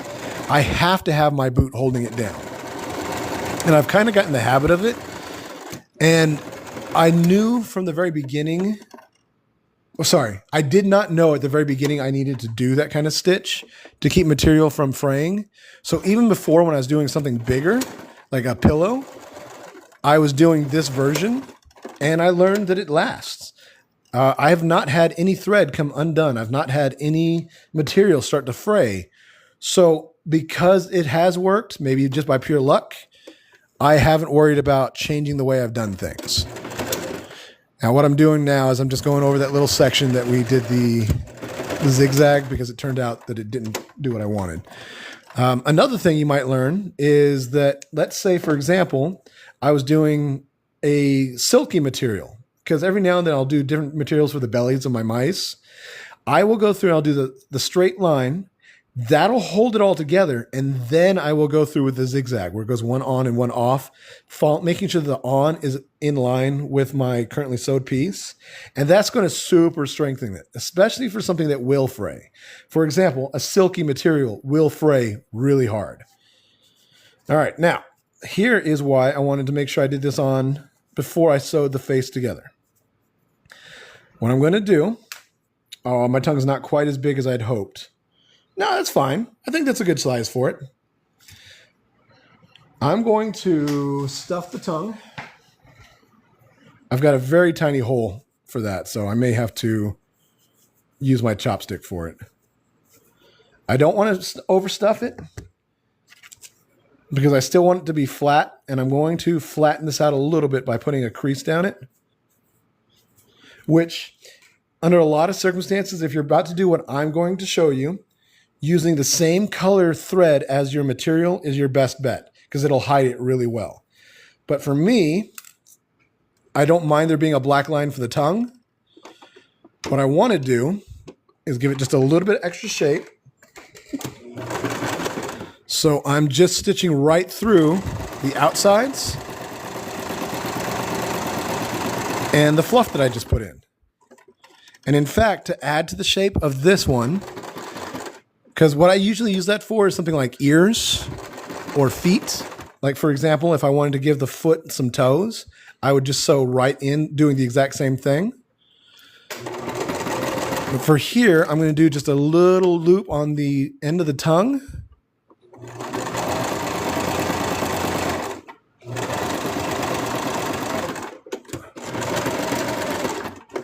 And that is going to give it a pretty cool little tongue shape. I guess that's the best way to describe it. Again, not shearing, just pulling tight and sawing it off. You might find that some of your thread does kind of fray at the end. You may have to do some extra steps to kind of clean that up. But now you can see my tongue has a center to it, like a depression. Let's see if I can show that very well. Yeah, there we go. Get the light off of it. Now, it won't droop. If I wanted it to droop, I would put less filling in there. And in fact, what I could do is I could still pull out some.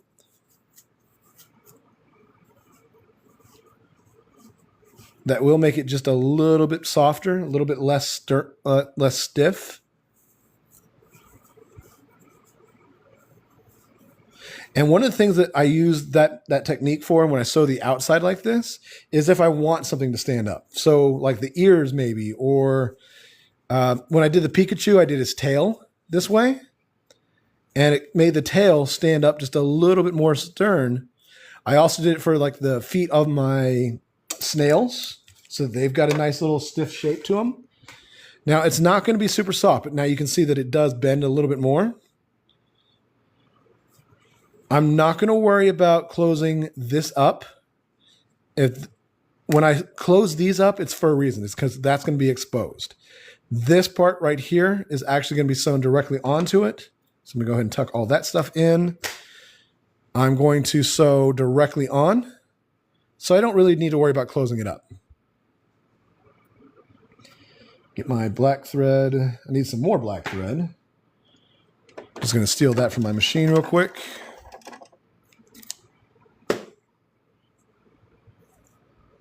Nice little trick that I found that some people did not know about. Once you get your thread through, line up your two ends.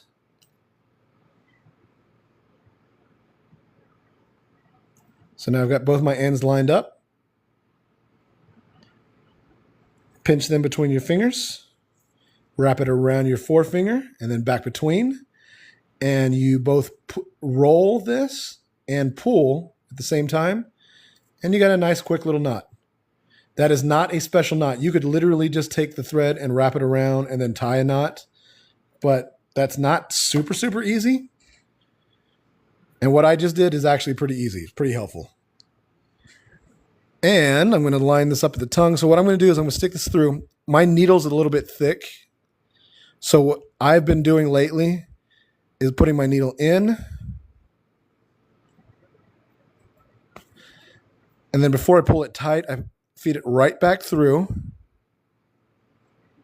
at the same spot.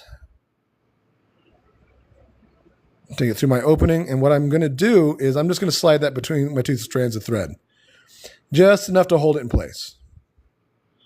I don't have to tie a knot that way. It makes it a little bit easier, and I can just start sewing from right there.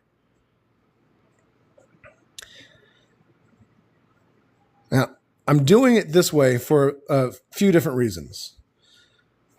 This is the first time I've actually made one where I have to have a piece that's going to be so much stronger, because I really think that my son is going to be pulling from here. So I'm doing my normal, just a very quick ladder stitch. This is how I would attach an arm or an ear or a horn. I just push the needle in, pretty much right back out, pull it tight, and go directly across. And just keep repeating. And what will happen is it'll line up, pull tight, and then it'll pull your previous stitches closed. This is the same stitch that I use when I actually close up a piece, like if I were actually closing that section right there that I've mentioned. And you can do this on both sides. I'm going to show you what I mean here. Just got to get the top of it together real quick. This is a very sturdy stitch. It seems like it wouldn't be, but this is the same stitch that I have used for so many different things attached to the heads. This is how I attached the head onto this mouse. And I've had one circumstance where somebody said an arm came off, and it was so easy to fix that it just was not a problem at all. All right, so now what I mean by doing on both sides, I've got the top of the tongue. I've got this side of the material. Oops, sorry. The top of the tongue, this side of the material, stitch across. And now I just repeat on the bottom side. And this will give it 2 layers. If you were doing a rounded piece, let's say that you were doing all the way around, you would just follow around. And as an example, when I did the head here, I just did all the way around in a circle.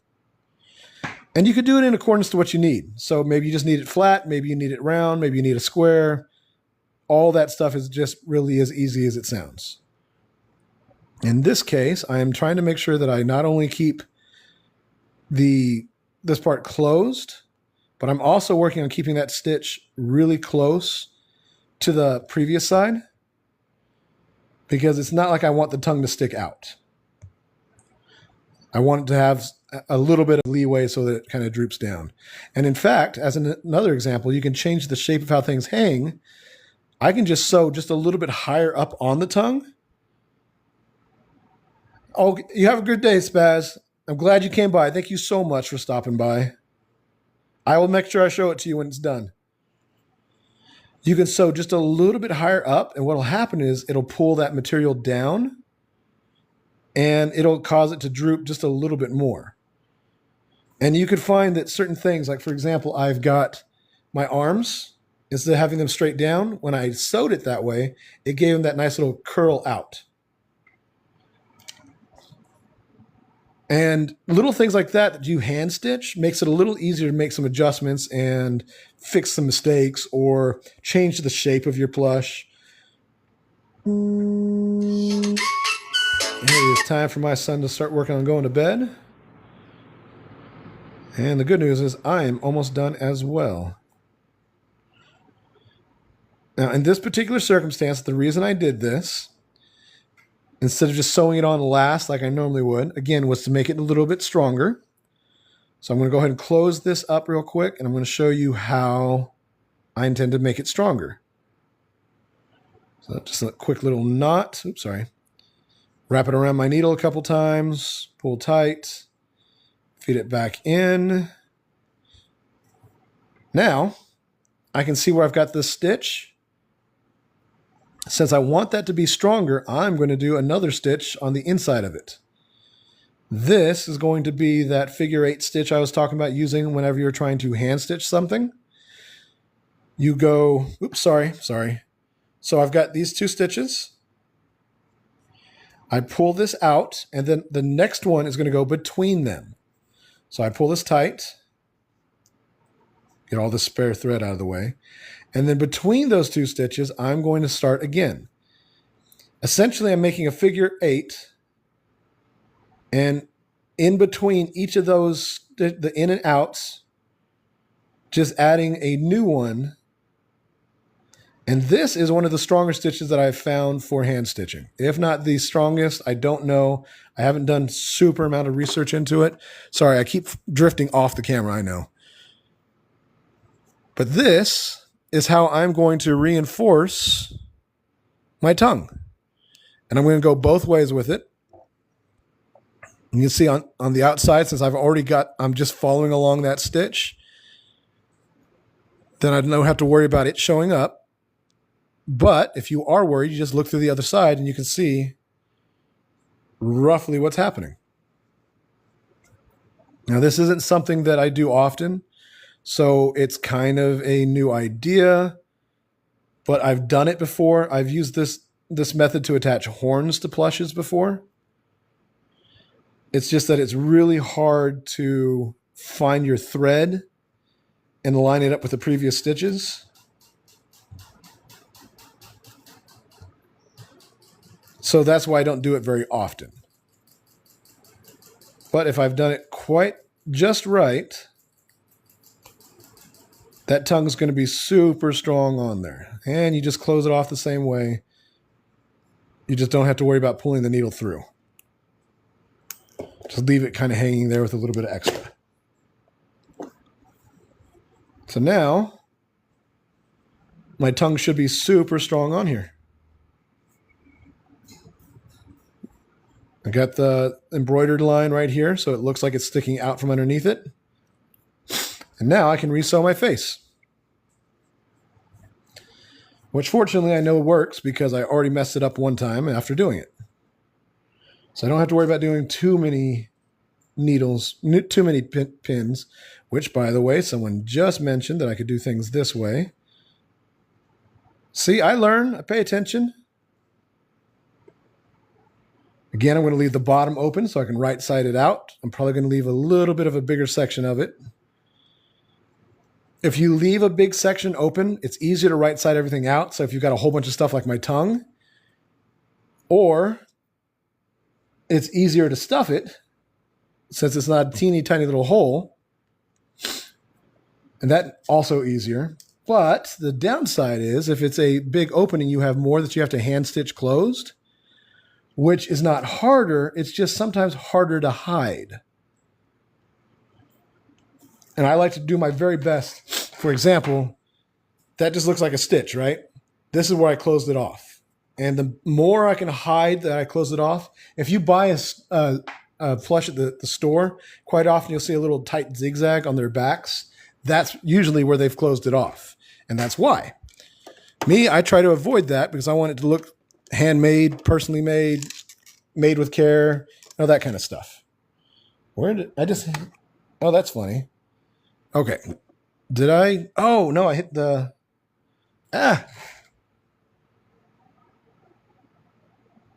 There we go. I hit my overhead light, my desk light. Okay, let's get this put together. This is actually almost done. Move that out. That was a brilliant piece of help. The user who told me to put the points on the balls on the outside, that was brilliant. I really appreciate that. I feel silly that I didn't think of it myself. But now I don't have to worry about being poked as much. I don't have to worry about if I can find the pin inside it because the material hides it. And I can see where everything's going. They're not in the way as much. So many big differences.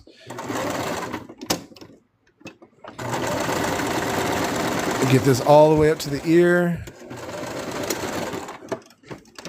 Cut this loose. I've got one more long line to sew down the spine, and I'm going to put the spikes in there as well. Again, I know that they're probably not spikes on Gengar, but that's what I'm just referring to them as. It is. It's coming together. I'm not going to right side it out. I kind of like doing the final right side out at the end. It feels like a kind of a big reveal. And as goofy as it is, it feels a little bit more fun to do it that way. Okay, and all I'm doing is just real quick. Oh no, I missed the spot. Another good reason to do something like that. These spikes don't have to be perfect, so I don't have to worry too much about it. Fix my mistake. You don't have to cut off all these loose strands of thread. I like to just because it makes me feel better, and I know I'm not going to see it later sticking through some stitches. But it's not important. I just happen to be one of those people that do it.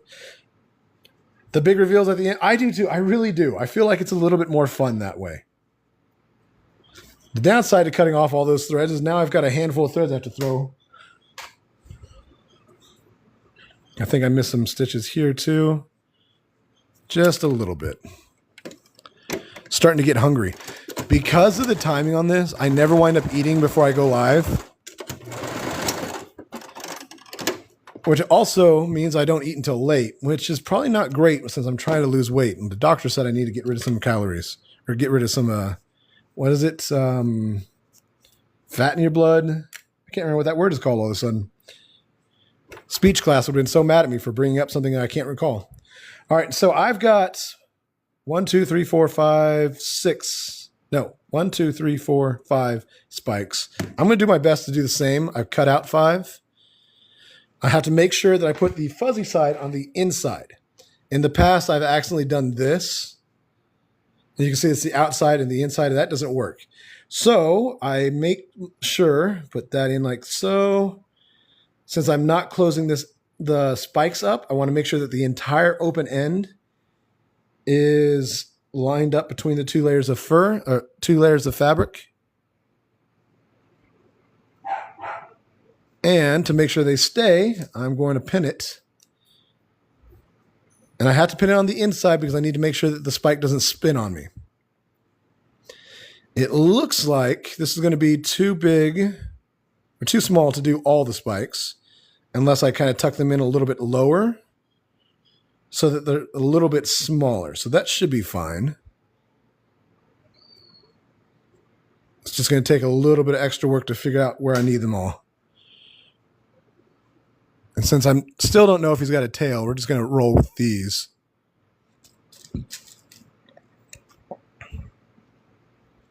And looks like we're going to be missing at least 1, maybe 2 of the spikes.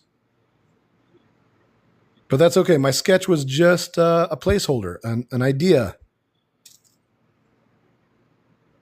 And in the future, I can decide, do I want more spikes? Do I want them bigger? Do I want them smaller? There's a whole lot of little things like that I can adjust as I go. I already think my Gengar's a little bit smaller than I wanted him to be, but I'm not horribly mad about that. I can actually stuff him in a tin now.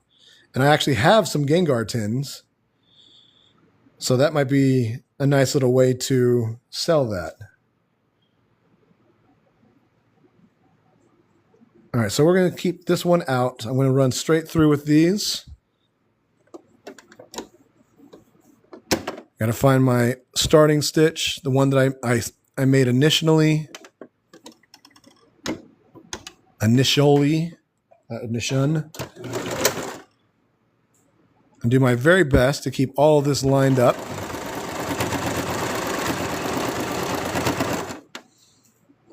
Oops, this one's trying to escape. And that's because I didn't put that pin in there right. Dang it, I'm going to have to hold it in place because I don't want to undo everything.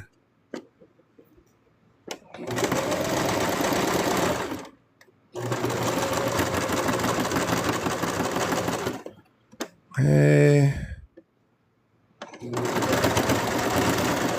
Now I'm sewing through about 4 pieces of material in some of these spots because I've got 2 for the spike, and then of course the body itself, the back itself. So I do have to go a little bit slower, be a little bit more deliberate with a few things.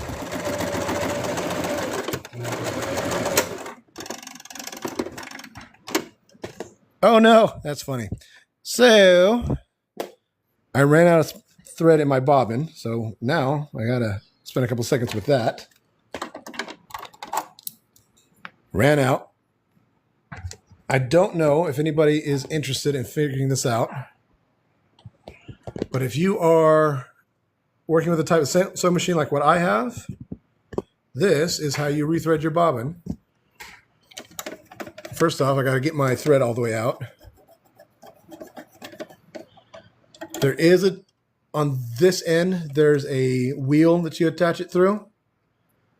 You feed the end of your thread through the hole of your bobbin. Slide that on. When you slide this over, it disengages the needle and engages this part of it. Press the button, and that's all it takes. I wait until it's sewn up quite a bit, and then I will just cut this other end off. But I have seen where they fold it back down or do a few other different things. So I don't know if one is more right than the other. So it's just kind of one of those, maybe somebody knows more than I do type situations. It came off the wheel when I stopped it, so that's why I had to do this. And then I just hold it because I don't like it bouncing around all over the place. So big difference.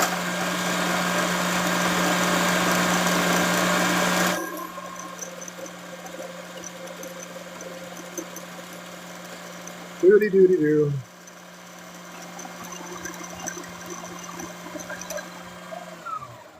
And then when this gets full enough, it triggers this, and it stops itself. Slide it over, cut it loose. And that's it.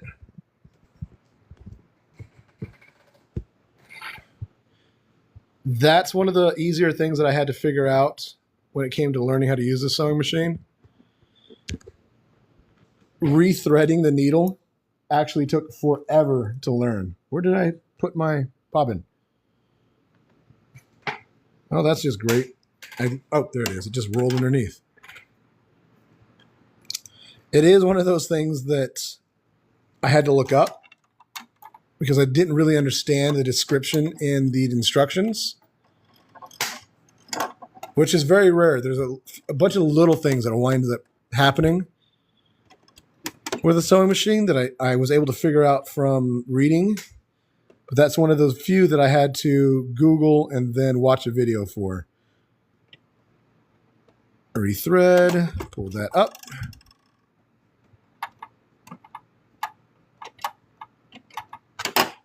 And here we go. Now that I had to start this over, I guess I can go ahead and pin these back in place so they're not going to fall on me.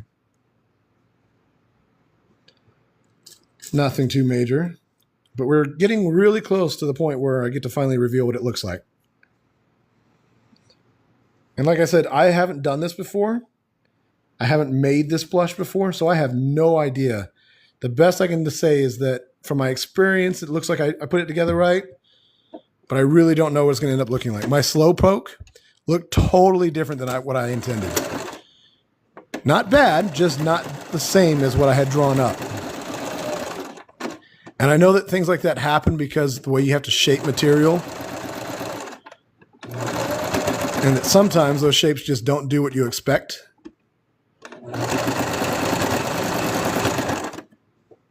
Again, trying to make sure that I move slow, get through all the pieces because there's 4 pieces in some of these sections.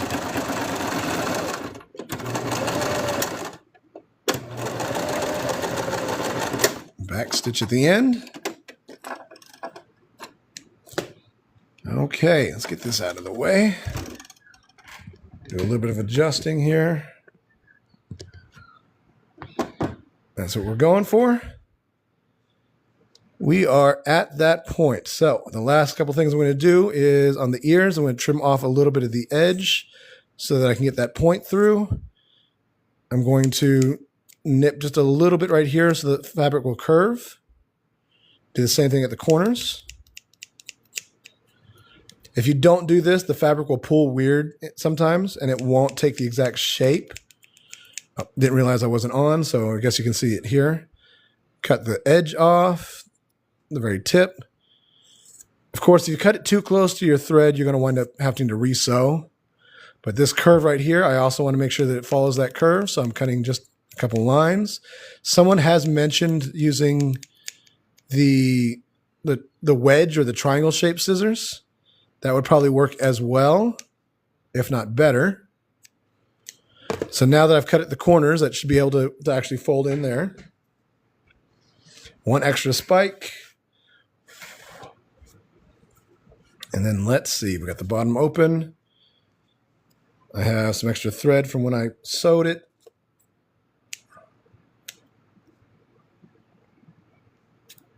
Because all I did was skip over that spot. All this thread and fuzz flowing everywhere.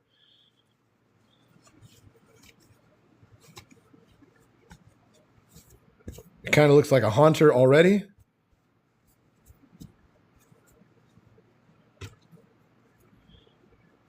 Nice little tiny spikes. Oh no. I'm going to have to hand stitch. I don't. I can run that back through real quick. See, all these little things. See, did I cut something accidentally? Is that what happened?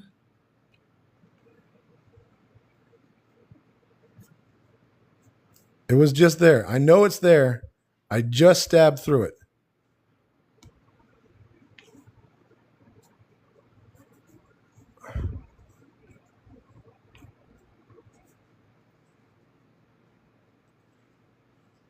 Why can't I find it now? Oh, that's why. It's the back of the ear.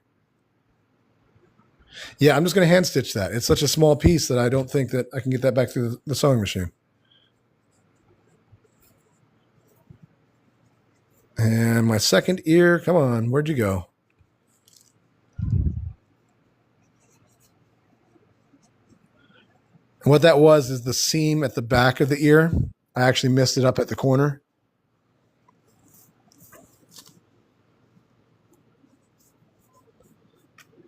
Okay, it looks like I may have missed something here too. Yep.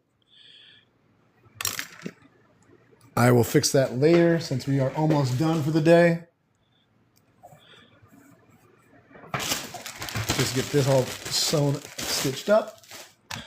Well, I'm not going to stitch it up because I'm going to do the finishing touches later. But this way we can do the eyes. You can see what it looks like. Should be plenty of ability to see if it worked out, which I'm pretty hopeful for. It looks like it did everything I wanted it to do. Put some fluff into the ears a little bit. Normally I do those separate. I just kind of got ahead of myself. And I'm dropping all my stuff on the floor. Go ahead and get this ear. Stay. You don't need to go anywhere. What do you have to go?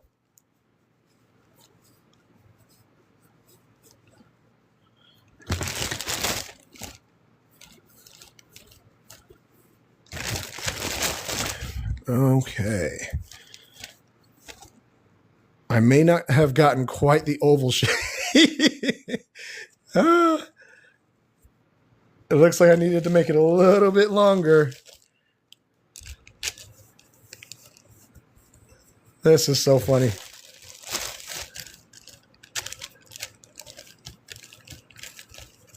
I may wind up having to remake this one. I don't have it as long. It looks like it's wider. It kind of looks like a Mimikyu version of a Gengar.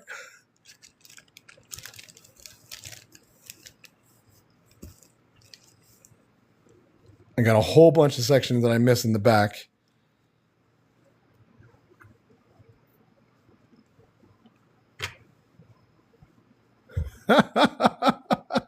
This is so goofy.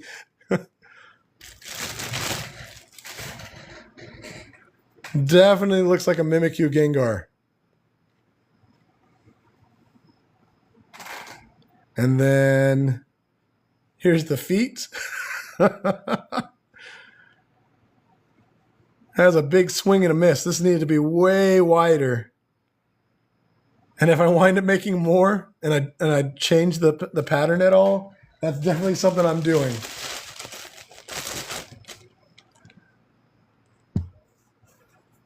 Now, because I haven't remade anything in a different pattern, like for example, my Slowpoke does not look like I drew it. There's a certain amount of fun to the idea of just leaving it as is, because again, this is all meant to be learn how to do something, have fun doing it. Don't have to worry about if you make mistakes. Things don't have to be perfect. But that's going to be roughly the Gengar.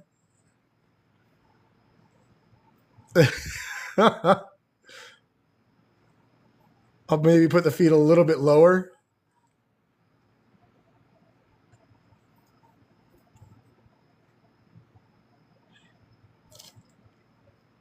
And then add the arms, of course. And then I think we decided on big eyes.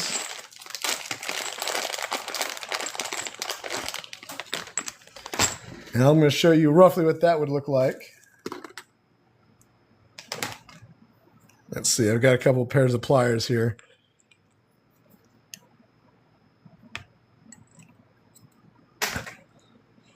He looks kind of like a frog.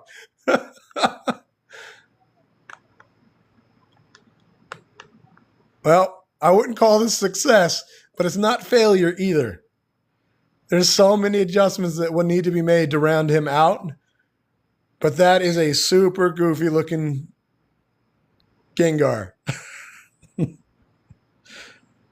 Definitely going for the big eyes. I mean, I could do smaller. Let me show you what that would look like just as an in general. Small, but the biggest small that I have.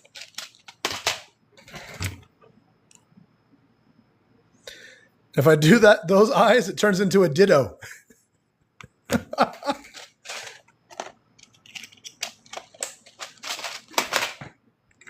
All right, let's show you that just because it seems funny to me. Suddenly it's a Ditto.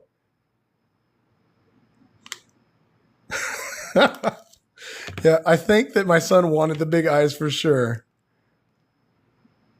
So that's what we're going to go with. But this guy turned out way awkward. I definitely needed a longer body.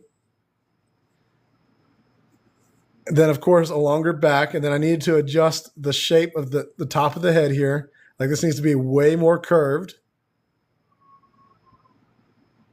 It's almost a Haunter, which also is kind of fun. All right, I'm going to put these eyes in real quick.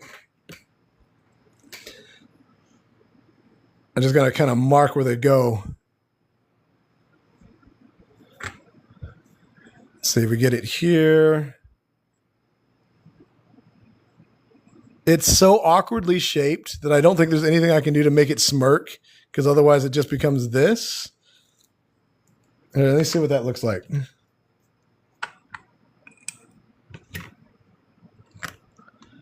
Stand you back up. Turn it sideways just a little bit. Yeah, there's no reason for me to do it that way. I could just do it like he's standing straight up.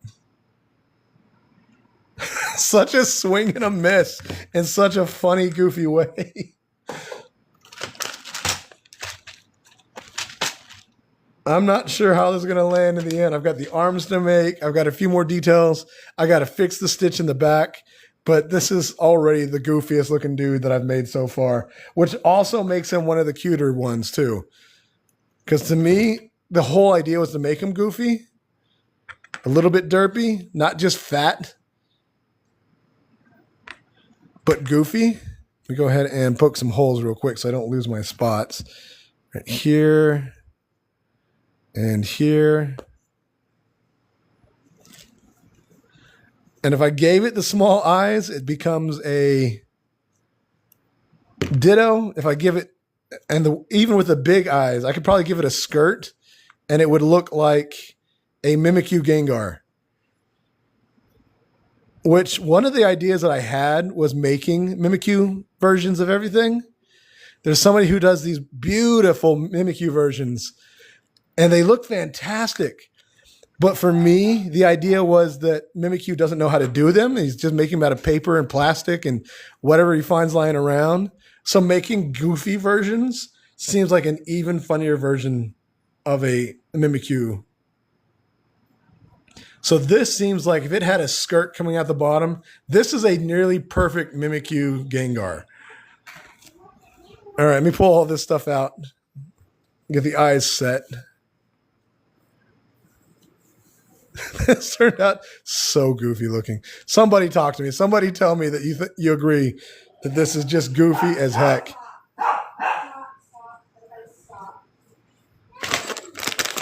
All right. Now these safety eyes on these smaller versions, I always cut the backs off. But these big ones don't have a point on them. So I don't have to worry too much about them hurting anybody. But they just snap in place. I'm glad you do, Cat B. This is going to be one of those ones that kind of changes the direction of all my future plushes. Like I'm almost tempted to abandon this like attempt at order and just start going a little bit more rogue with them. So they just get goofier and goofier looking as I go. Almost, buddy. I'm going to go ahead and, you know what? I meant to sew that first. Let me go ahead and see if I can get this back real quick. Pull this through. Fix that back. Find all my missing spots.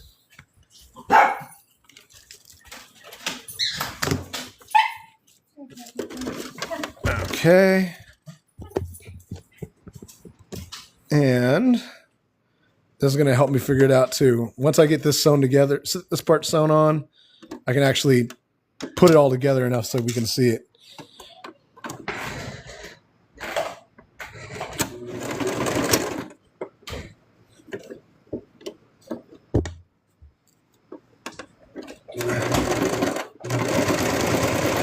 Since we're almost done, this is going to be a good point to cut it off.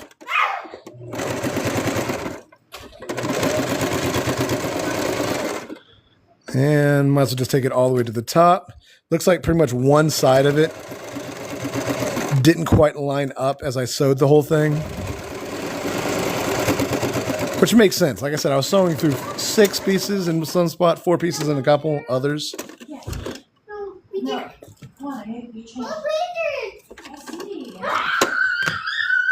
And get all this out of the way.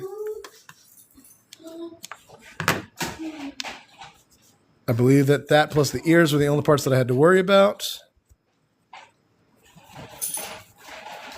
Put this back. Readjust again. Chip, stop. I got him.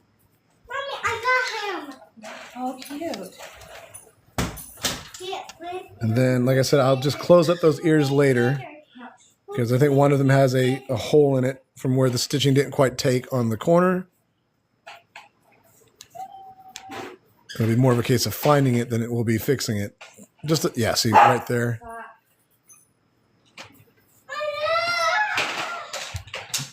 Since it's just an awkward ball, I don't have to worry too much. Chip! Guys, knock it off. Damn. Dance. And I found that overstuffing it just a little bit works out better because I can really see the shapes. And of course, adjusting from there, it keeps it from sagging a little bit. There we go.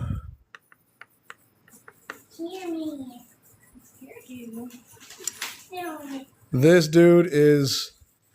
I thought this would be one of my more successful ones, but that difference in shape is so crazy to me. Eventually, I'll figure that out. The good news is that it's an easy fix for a permanent plush. It's a funny mistake. Dang it, I'm so tired of that. So many things. I know. So, there we go. And there's the back side. I would have rounded those out just a little bit more. In fact, I will do that before I sew it closed. If I gave him arms, this is definitely a better haunter than it is Gengar. Even when I put the legs on. Yeah, I'm just going to pin them in place. I help you? Not quite, buddy. I help you. I don't think there's anything you can help with right now. I help you. I don't, because I don't want you to get hurt. Why? Because I like you and I don't want you to be hurting. Why? Because I hold it. you just want to hold it? Okay, well, maybe in just a minute, okay? You're sticky, yucky, tiny. Yeah, yucky tongue. We can match. Not match. It doesn't match? Yes. Yeah, it's the same size. Oh, He kind of looks like a frog. He kind of looks like a haunter. A Gengar. Looks like Gengar. The surprise in this is a lot of fun. Don't get me wrong. I would much rather be successful. I like it. You like it? Wait. Do you like it? Not match. Yeah, it's not. Wait. What? You're saying it's not the same as that? Yeah, I agree. Where's teeth? I will put the teeth on later. I also haven't put the arm on later. I'll do those later too. So a bit of a swing and a miss. Gengar. Do you like this Gengar? Uh-huh. Well, that's cool. Wait, it's not done yet. It's still kind of dangerous. Got some points in it. Bit of a swing and a miss, but also a lot of fun to kind of see where it lands. Easy adjustments, easy things to change. But at the same time, it's just so funny how it turned out so far off. But also so goofy. And again, I really do think that by adding a skirt to the bottom of this, it's a Mimikyu. Giving it small eyes, it becomes like a goofy ditto. But that's where we're going to end the night. We'll see if I need to make some more, if I need to make a different one.